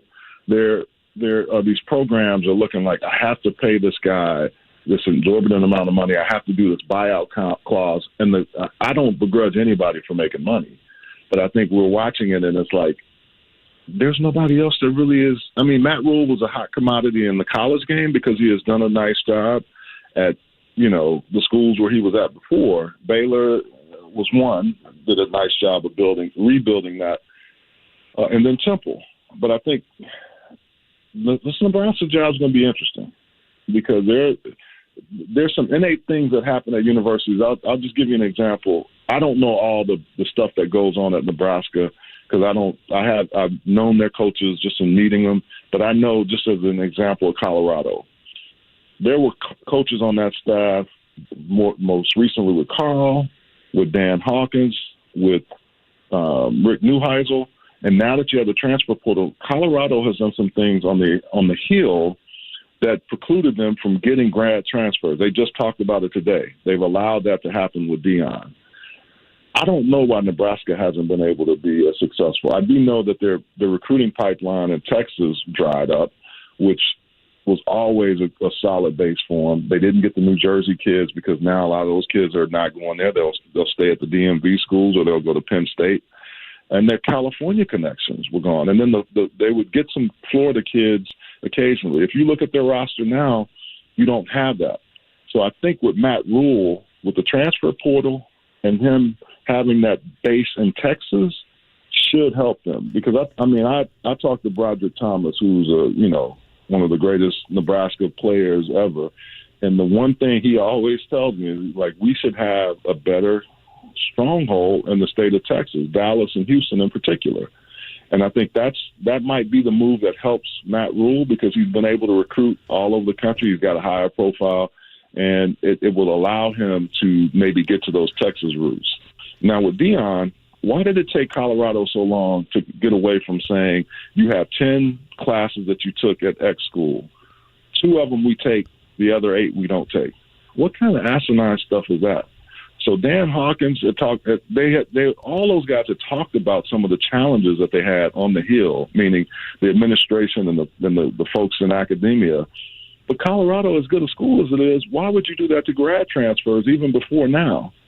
And that's going to open the door for Deion to make it advantageous. So you got to think of when these schools are struggling sometimes, what are they doing administratively? They may be paying money. Yeah. Are they doing things to really help you become better and compete on that level? Is Deion going to crush it in Boulder? I mean, he has all the resources. If he doesn't, it's on him. If he doesn't get the first thing that he's done to me is I think the way he's kind of treated those kids, and I expect that out of pro coaches. I expect coaches to come in and say, look, we're either going to win with you or we're going to win without you. If you're not on board, bye. The one thing I don't like how this has happened is how some of those folks that have been treated that were already there. Let them go out gracefully, and then you build whatever you want to build. Lincoln Riley had 50 transfers that left SC, and the number may be wrong. You know coaches are going to run people off, but I still think there's a right way to do it because you know you can now get transfers and you know you can get people in. So make sure you don't let the door hit them too badly because you start building a lot of enemies. I like Deion. I think what he's done has been great. He brought Jackson State back. He has a really good air about himself, but he's got to be careful on how he's treating people early because that stuff can come back to bite you. And Charles Arbuckle from SiriusXM College Football, the former Colts tight ends on the Andy Moore Automotive Group hotline. How do you view the transfer portal, where we are with it right now? I'll give you a great example. JT Daniels, West Virginia quarterback, looks like he's going for round number 4 to transfer and find a new school. Is all of what is going on, which seems incredibly chaotic, okay as long as the games every Saturday or whatever the day of the week it is are entertaining for us in college football? Yeah, I think it's starting to become a situation where people are looking at it like, okay, how much is this like the NFL now, and how much do I want to keep being invested in this? I think the other thing is you've got it's the game has changed, and I think we've had to learn how to change with it, right? So it's what it is. But I think the hard part is for it to change, and is it allowing us to still let kids graduate? Because as much as we think everybody's going to get to the league, there's a small percentage of these guys that are going to get to the league. So are they getting their education? And I know we say, well, they're not student athletes. Well, yeah, you go to college so you can learn. And some guys just want to go play ball, and I get that. But when you finish up and then you have to work, or even if you play 10 years in the league, you still have that other side of it. Not everybody's crushing it in NIL like we thought. You know, it's all those factors. So I think that's the part for me that I look at that I hope from that standpoint they have the right people in their ear, because if you come away and you transfer multiple times or you get in the transfer portal and you're not able to get somewhere and get your school paid for, that's going to be it's going to be a lot tougher for you down the road.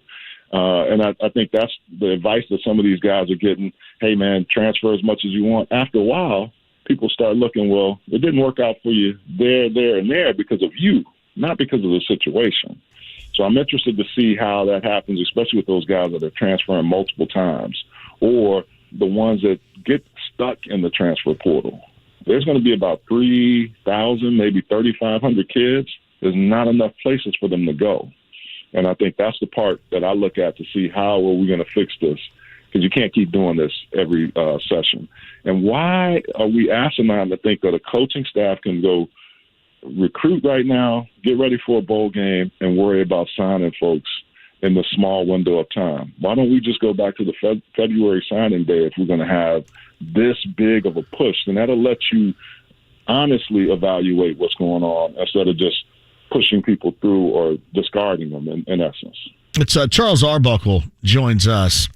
If you're a team, and obviously the Colts are one, I'm skeptical as to whether or not they're going to be able to get somebody that they might want as a draftable quarterback in this spring's NFL draft. But would you rather have somebody this year like a Young or a Stroud or a Levis, or lay out and wait for what is more likely next year, Caleb Williams coming out of USC as a future NFL quarterback?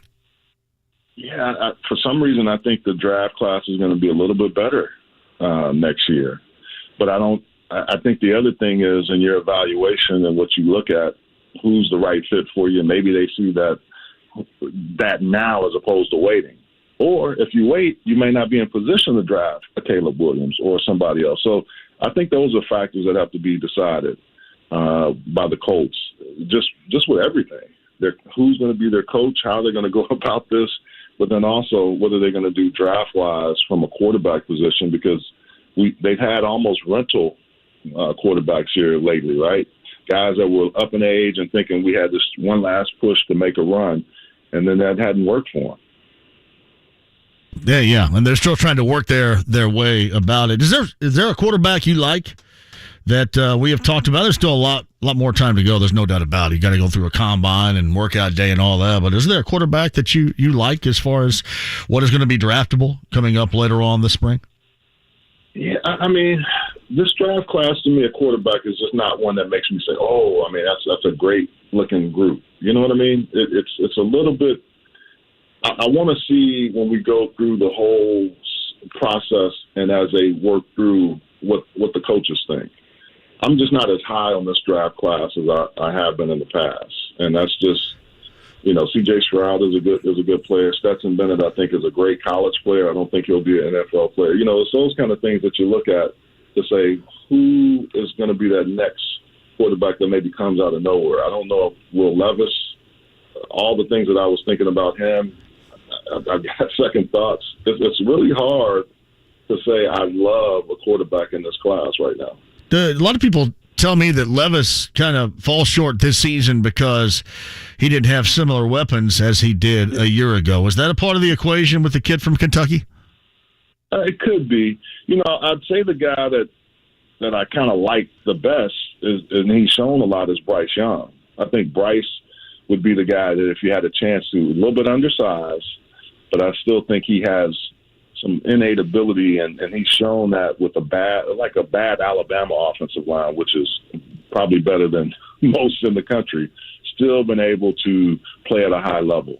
I think Will Levis, with the big size and strong arm and some of those things, maybe it's the situation of who his coordinator will be in the NFL, because I think that's the one thing I look at. He's got a pro body and a pro arm. But is it going to translate, and can you teach him, get away from some of the bad habits maybe that he's developed? I think C.J. Stroud will be another guy that's highly looked at because of his ability to move and get out of harm's way. Now, is it a system that Ryan Day has, or is it C.J. Stroud? And C.J. Stroud has some top-notch college receivers. So some people may look at it and say, is it the receivers or is it C.J.?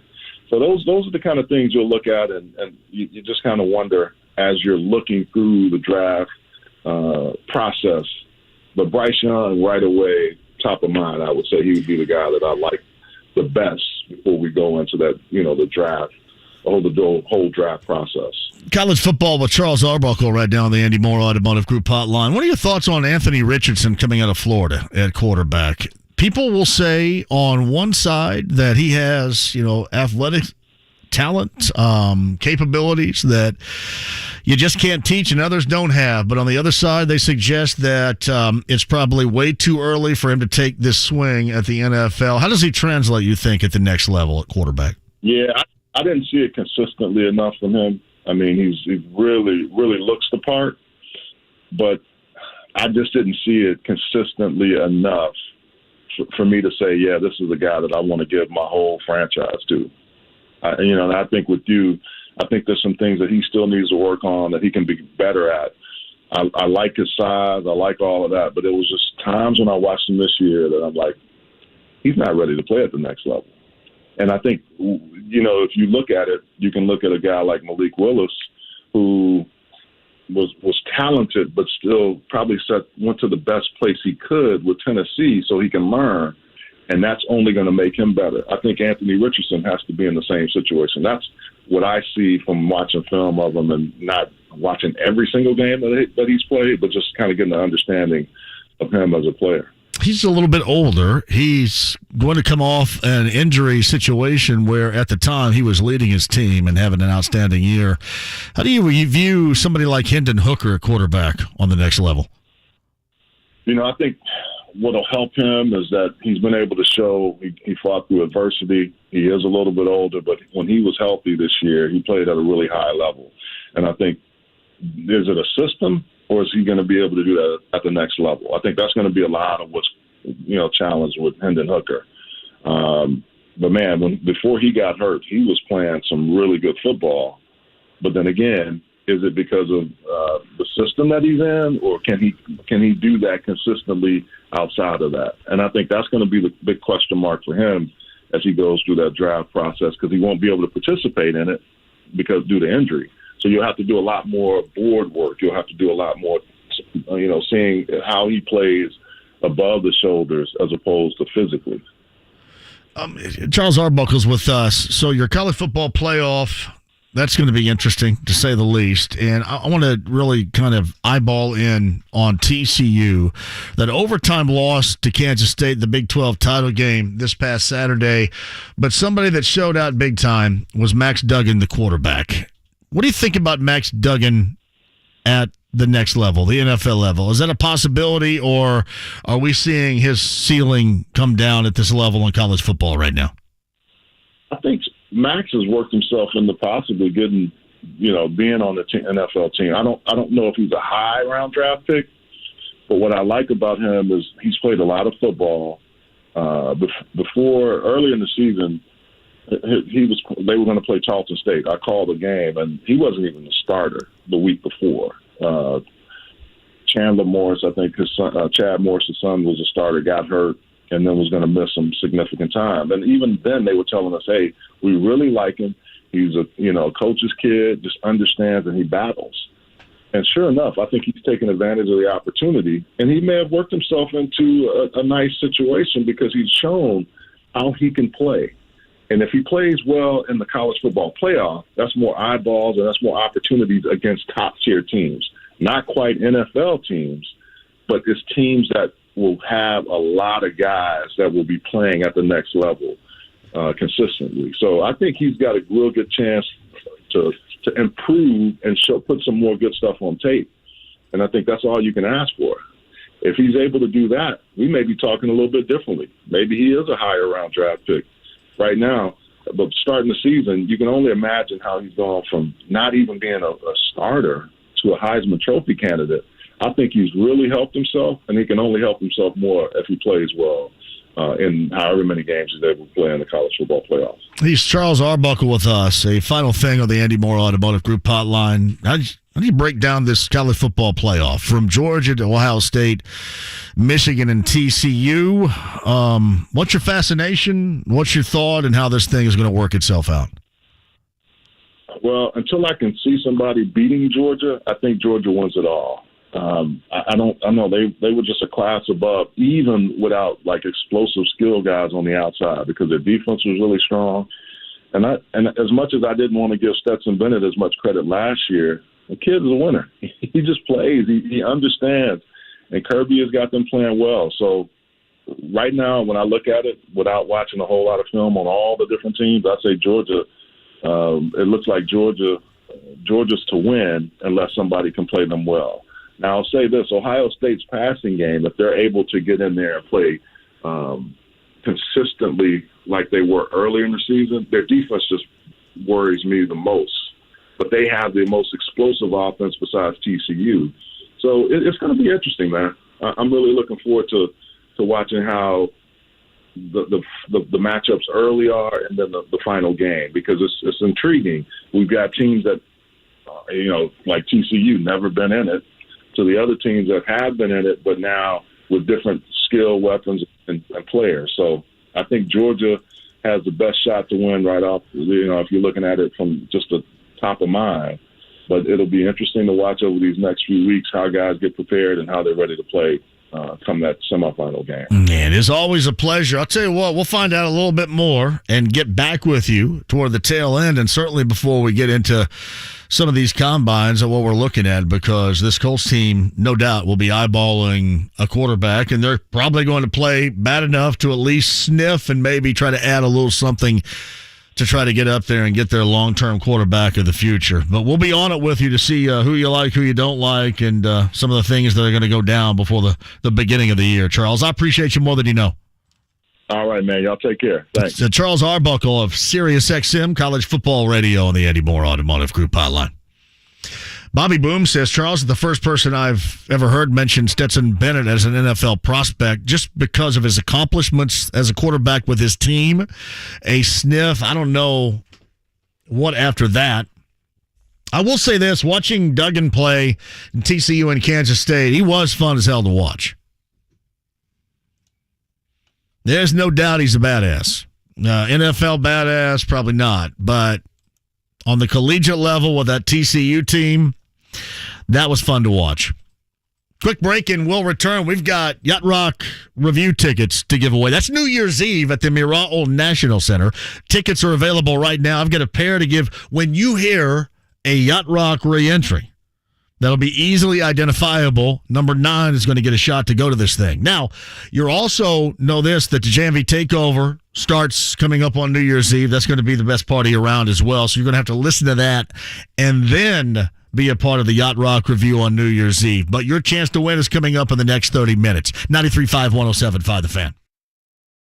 Hockey fans can turn a loss into a win with BetMGM, the official sports betting partner of the NHL. Just place a single first goal score prop bet on any NHL game. If your bet loses, you'll receive up to $25 back in free bets. This offer is available all season long. Wager confidently and stay on the power play with the king of sportsbooks. Just log into your account or download the BetMGM app and sign up today. Then wager on any player to score the first goal in any NHL game, and if your bet misses, you'll get up to $25 back in free bets. Go for the goal with BetMGM. Visit BetMGM.com for terms and conditions. Must be 21 years of age or older to wager. Indiana only. New and existing customer offer. All promotions are subject to qualification and eligibility requirements. Awards issued as non-withdrawable free bets or site credit. Free bets expire 7 days from issuance. If you or somebody you know has a gambling problem and wants help, call 1-800-9-WITH-IT. A surprise proposal under the stars. A diamond ring symbolizing your love. A promise to inspire, respect, and love one another. Visit Chain Company to create a treasure that will hold meaning forever. We design our engagement rings in-house, so any style you choose will be a unique creation. We know a ring comes to life when it's set with a center stone that speaks to you.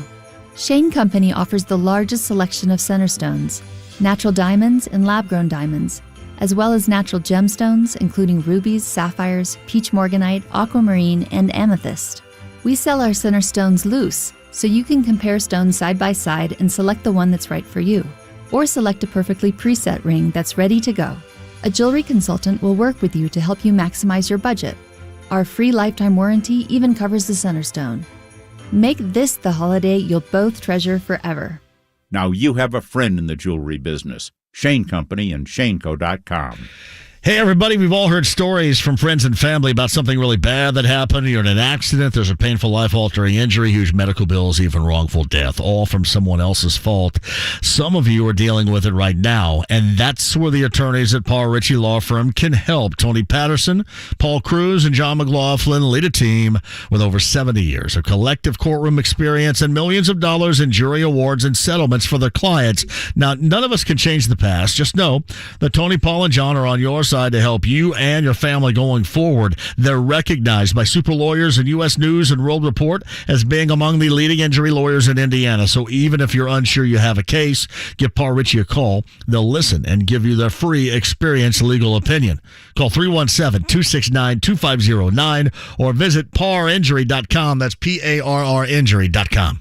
My partners had told me I should get my knee replaced. I was in my 40s, and I decided that I wouldn't do that. That's orthopedic surgeon Dr. John Herzog, who found regenerative medicine years ago and became a believer. It changed my life around. It improved me to a point where I was able to jog again. That's when Dr. Herzog switched his focus from surgery to helping his patients with natural biologics. I've treated at least 5,000 patients. I believe your body has everything it needs to heal itself. Today, you'll find Dr. Herzog at QC Kinetics, the nation's leader in this exciting field of medicine that can give lasting pain relief with no downtime, no drugs, and no surgery. I have patients coming up to me that I did 10 years ago saying, Doc, my elbow's still working great. I'm playing tennis 3 days a week. Call QC Kinetics now to explore alternative ways to deal with your pain. It's a free consultation. Call QC Kinetics, 317-559-PAIN. That's 317-559-PAIN. 317-559-PAIN.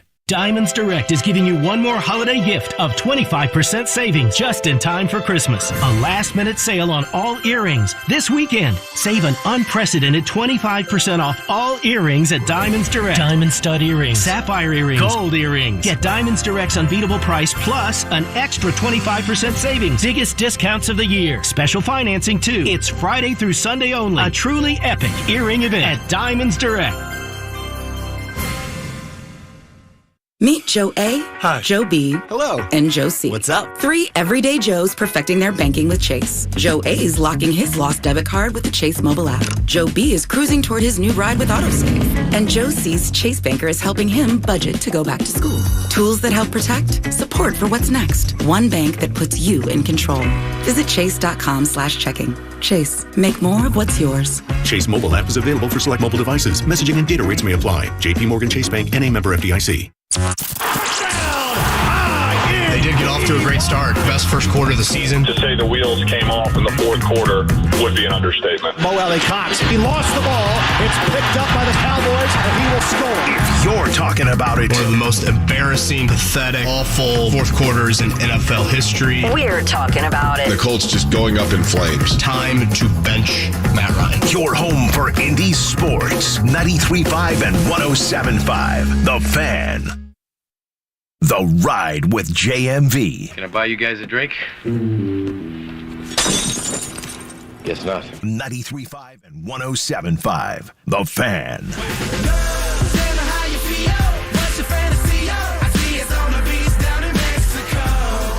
All right, trackside, 7 o'clock tonight, everybody. Iowa and Duke.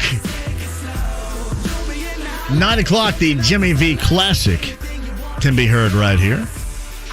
Greg Rakestraw, Ben Brown, and Charles Arbuckle. Podcast 1075thefan.com. This is not Yacht Rock. Thank you very much. Inside the Lounge via YouTube Live, where it has been an active day. You guys have been fantastic. Thank you very much. A lot of other conversations going on as well so far today, too. And we talked a lot of Pacers, a lot of last night. Andrew Nembhard with a 31, their win over Golden State. Some Colts stuff. A lot of college football. Jeff Brohm stuff. A tipster phone call regarding Jeff Brohm stuff. Litzy writes this, JMV, this just in, no power naps in the truck and Fishers this week. Jason Ellis writes this, I may be too young to be a movie critic when they were first released, but The Empire Strikes Back is better than the original Star Wars, which was called A New Hope. I would, because of the AT Walker or the AT Walker, I would love to agree with you because of Hoth, the ice planet. But the problem that Empire Strikes Back has that Star Wars does not is the boring scenes on the Dagobah system with the incredibly boring puppet known as Yoda. That's a ruiner for me right there. You got to turn that off and wait until they go see Billy D. Williams. I mean, I can't do it. I am not a fan of Yoda. Yoda is overrated. So the fact that the original Star Wars, A New Hope, did not have that, that gets the nod over The Empire Strikes Back. My opinion. Right there. JMV, I'm not sure about Saturday giving inventory. However, Saturday has shown he's not an NFL coach. Tough to argue that, too. And as I said yesterday, if you really, truly, if you thought he was going to be the head coach of this team and it mattered the results, you would not have thrown him in where you did. Because you were going to get these results anyway. This stuff was all coming. Whether it was Frank or anybody else. This was all coming. This was all going to happen. So now you have established, for example, Shane, with your opinion on Jeff Saturday as being the gospel. And it is going to be incredibly tough. If Jim Irsay, for example, wanted to legitimize him in the future for the head coach, going to be tough to walk that back. Michael Gigi says Spaceballs JMV is better than both.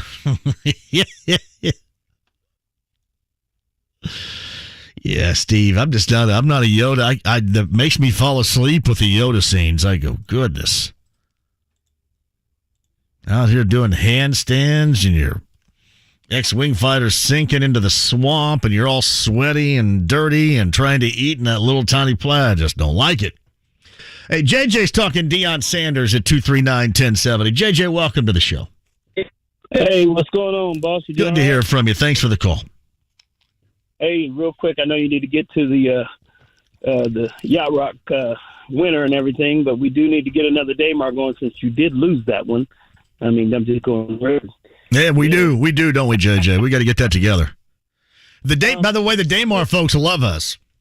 We're like, I mean, we are a nonstop river of donations because of us. They love that, and I'm glad. I'm proud to be a part of it. From an awesome song, let's keep the candle burning. What else you got, JJ? Hey, real quick, on the Deion Sanders with the players and everything, his mixed reviews, you probably already said something about it, but I'm putting a little 2 cents in. Yeah. I remember I played JV for Muncie Central, and I remember the coach, when I made the team, he pulled me to the side, and Coach Smalt said, hey, you made the team, but you're not going to see the time. You're not going to see the court. You may not see the court at all. He broke it down to me to where it's like, hey, look, you can transfer to the school, you can stay here and support the team, you can do what you want. But it made a whole lot of sense. I'd rather you come up front and do that for me instead of say, hey, look, there's a chance for you, buddy. You can do it. You can make it. All right, so what he's doing there, that gave everybody notice that he's coming in to change the culture of Colorado. And it actually, I was glad for it because watching the court from that far side of the pine allowed me to ref high school basketball for 23 years. And now I'm on the court, and I get the most court time, and the coach can't pull me now. I'll tell you this, JJ, the thing it's going to do for the Pac-12 is give it some watchability that, even with, Lincoln Riley at USC and, Caleb Williams at USC, the Pac-12 are going to lose that with UCLA and USC. And, it wasn't like that was the most watched college football product this year either. So that's going to give it a level of interest and watchability that it simply did not have prior to, and especially with that school. Agreed. It'll keep cover for sure for the Pac-12. My question is this also. They're talking about all the coaches that can transfer and how schools can't seem to afford them and everything. It's because, or is it, I'm asking, I'm going to let you go because you got to get to what you need to get to. Is it because these coaches that they let go of, money out, are like eating it, and now they don't have enough to get the marquee coaches coming in over the. Man, I just lost you. Did you interpret any of that? I missed it. Sorry about it. Your phone just gave out, JJ. I appreciate that. Not the phone giving out, but your call. Yeah, you're going to get a lot more juice with Deion Sanders being the coach of Colorado. I think I saw this a little bit earlier. I think it was Stuart Mandel that gave, the top 10 most watched college football games of the season, and there was not a Pac-12 game among them. That is certainly going to bring a little bit of juice, you would think. And I understand it. I will say this, the latter portions of the season, USC worked themselves into watchability, and then you watch them in that Pac-12 title game last Friday, and they getting worked over by Utah. That's pretty funny. But Deion Sanders will give them that, if for nothing else. And we'll certainly see what he does there. Sean Ritter writes this, Godfather 2 might be better than The Godfather. I've seen bits and pieces of The Godfather. Did you know? I have never seen Godfather 2. Crazy, I know. I'll give you something else that's even more crazy from the 1990s. Do you know? I thought about this today. I have never seen The Usual Suspects. You know that? Never seen it. Me neither. Well, nobody's surprised about that. Yeah. I've never seen Godfather either, by the way. But with me, I've seen bits and pieces, not all the way through, from start to finish of The Godfather. Enough to know. Never seen Godfather 2, and I have never seen Usual Suspects. Kind of crazy?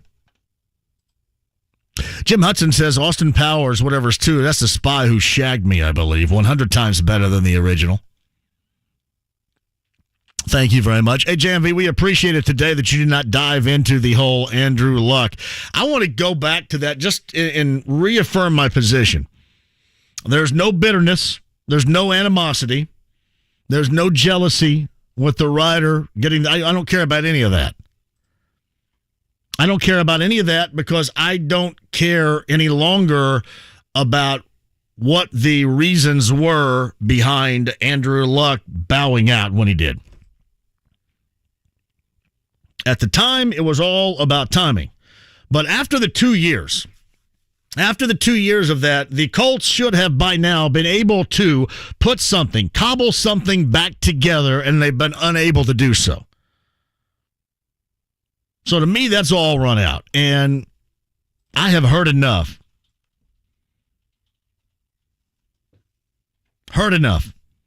The only thing at all, and I did read it because I got to stay on top of things, but the only thing that was interest is I guess you would call it a premonition that Frank Reich received when he was listening to the Police's song Message in a Bottle, and they were singing the lyrics, sending out an SOS. And he felt compelled to call Andrew Luck and said, this is a sign that I should call you to see if you are able to return, if you want to return. And I just find that kind of funny because of the pop culture aspect. Otherwise, not so much. So that's why we haven't talked about it today. I just haven't felt compelled, and I don't think you have either. It just kind of seems like we have all moved on. There are certain subjects that we never, or at least hear, I don't know if others do, and maybe they do, that I don't bring up. Andrew Luck stuff, Ryan Grigson stuff, Bob Knight old school stuff, class basketball old school stuff, Pete Rose Hall of Fame stuff. And this, to me, goes into that category now. And as I think most of you feel pretty compelled in your own right to move on to. So, again, there's no animosity at all. SPT says, not watching Godfather 2. Usual Suspects saying New Hope is better than The Empire Strikes Back. This is ludicrous. Star Wars, I still had better toys, a Kenner toy collection than The Empire Strikes Back did too. The Death Star, Millennium Falcon, TIE Fighter, all better. Adam says The Usual Suspects, garbage. Hashtag hot take. Ben in Greenwood says The Usual Suspects is overrated. You are missing out on The Godfather 1 and 2, though.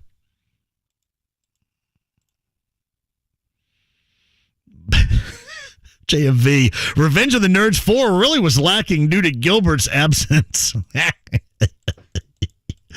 Well, I think Ted McGinley was only in there during the original, right? I don't know. And everybody always said that Ted McGinley was the actor that came in and ruined stuff. Ted McGinley came in and ruined Happy Days. Ted McGinley came in and ruined Married with Children. Ted McGinley added to the greatness that is the 1984 classic Revenge of the Nerds. He added to it. He was the perfect crank. The perfect college quarterback.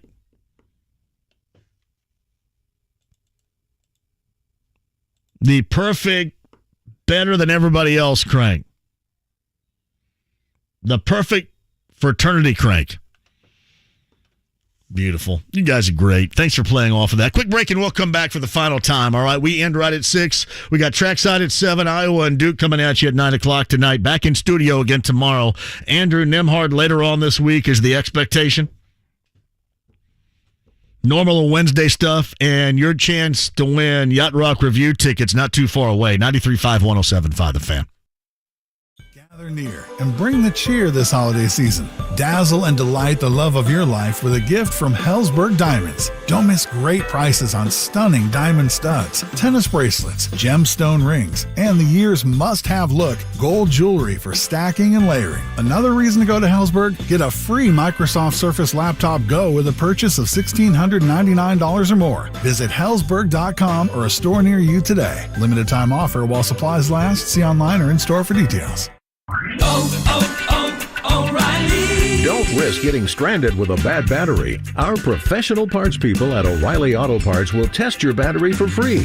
If your battery does need to be replaced, we'll help you find the best battery for your vehicle and your budget. Don't wait until your battery is dead. Get it tested for free today at your local O'Reilly Auto Parts store. O'Reilly Auto Parts. Nobody cares for you like family. Family Heating and Air. We set out to be the very best of the best, and past couple years we've actually achieved that. For all of the state of Indiana, we've been awarded the Dealer of the Year award twice now. Unlike other brands, that only gets handed to one dealer every year, and we're very proud to have won that twice. Put the best to work for you at FamilyHVAC.net. Family Heating and Air is your trusted local independent American Standard heating and air conditioning dealer. I know it's a struggle for you because it has been for me as well, but finally, Indy area, we have a place for you hoopers out there to play every single night after 6 o'clock. Pick up games of hoop. Pick Up USA Fitness in Noblesville has a court ready for you right now. A massive gym. They also have a huge weight, cardio, and training room for you. But let's talk about the pickup games because every night after 6 o'clock, coming up in about 13 minutes, the doors will open for you and others to play pickup basketball, and these games are going to be reffed up. You won't even have to call your own. Reffed up for you. There's also a youth development league going on for those young hoopers out there too. This is fantastic. Pick Up USA Fitness in Noblesville. The pre-sale membership starting at just $39.99 every single night after 6. Pick up games for you at pickupusafitness.com. That's Pick Up USA Fitness, Noblesville. It's a better way to play. Download the Dan Dakich podcast at 1075thefan.com or wherever you listen to podcasts. Brought to you by Affinity Whole Health, the leader in testosterone and hormone replacement therapy. Affinity Whole Health. FeelGreatIndy.com. Introducing Spectrum One. Get Spectrum Internet with speeds of 300 megabits per second, advanced Wi-Fi with best-in-class security and privacy, Spectrum Mobile with unlimited talk, text, and data plus nationwide 5G. Get it all with Spectrum One. Spectrum Internet, advanced Wi-Fi, and one line of Spectrum Mobile Unlimited for only $49.99 a month. Visit Spectrum.com or a Spectrum store today. Valid for qualified residential customers only. Service not available in all areas. Restrictions apply. The Pacers' Western trip ends in Minnesota against the Timberwolves. Tomorrow night at 7:30 on 93.5 and 107.5 The Fan. The Ride with JMV. There's a kid in my class that got a boner at PE in high school. He was wearing sweatpants. It was really embarrassing, so this song goes out to him. 93.5 and 107.5 The Fan. Oh, crank this up for me, Kyle. Honey, I'll always love you. I'm going to keep some time here for you guys. Cause I think the whole world of you, and you can't change that. No. The incredibly underrated of all time, Ray Parker Jr., everybody. Ray Parker Jr. and radio right here. And you can't change that. Oh, that's a great song.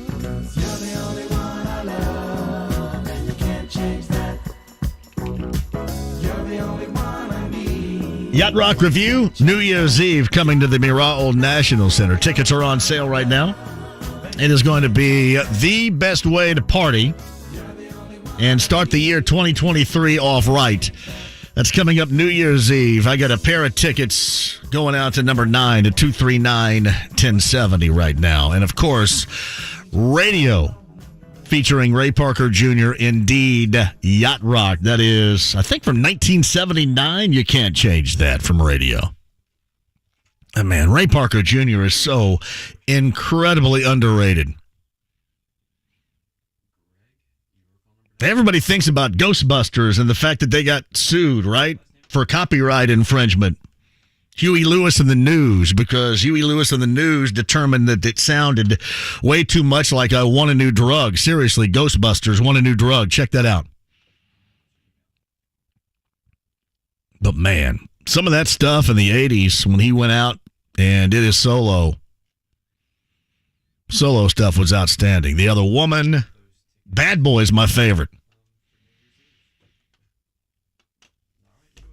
Enjoy, winner, on that New Year's Eve extravaganza over at the Miral National Center, which should be fantastic. A night with Yacht Rock review. JMV, Terminator 2 is better than the original. I'd have to disagree because I don't like the yoked up Linda Hamilton. I like the 1984 version, the hot look,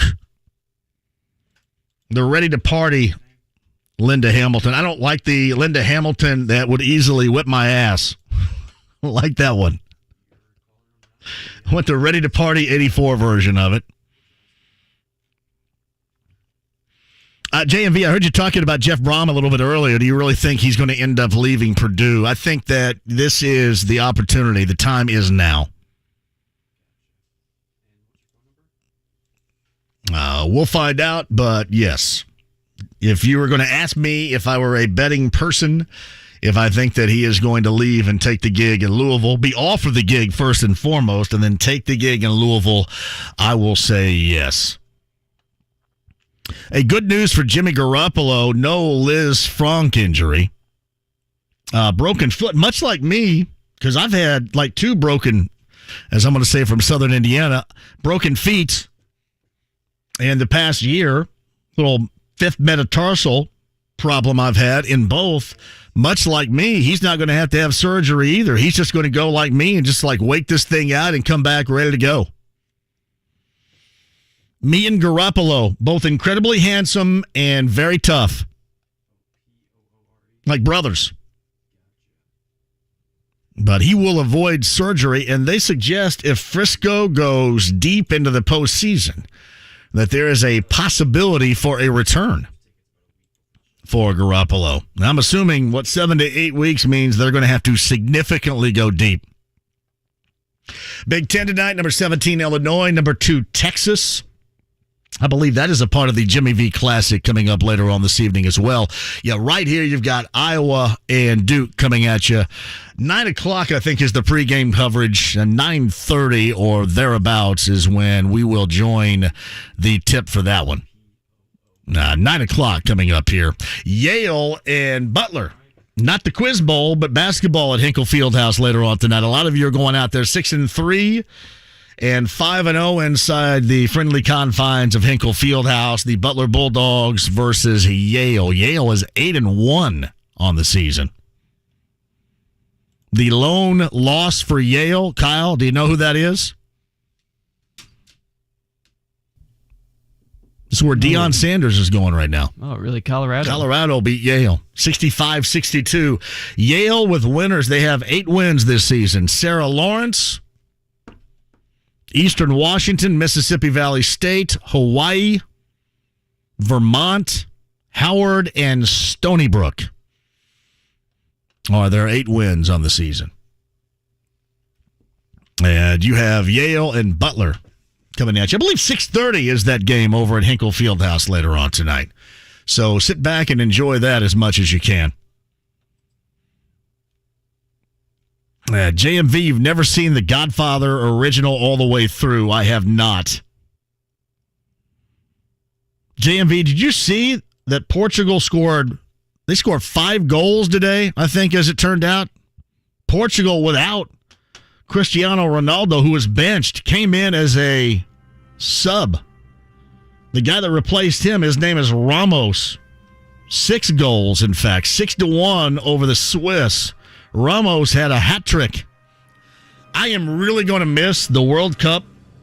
Getting back after dropping the kids off to school and then watching that 10 a.m. match, I'm really going to miss the World Cup. To me, I'm not the biggest soccer fan in the world, but I'm enough to want to sit there and love the fact that is going on in the early morning like that. I'm going to miss it a great deal. I am. Shout out to World Cup soccer. Greg Rakestraw. Ben Brown of PFF broke down the Colts numbers, as ugly as they were on Monday night a little bit earlier. And Charles Arbuckle, all you need to know about Jeff Brohm, about Louisville, about Purdue, and the landscape of college football, especially those available quarterbacks in the draft. Podcast with Charles Arbuckle, 1075thefan.com. Kyle, great job out of you. Back right here in studio. Lounge on YouTube Live coming up tomorrow with 3 with 93.5 and 1075 The Fan. Have a great night.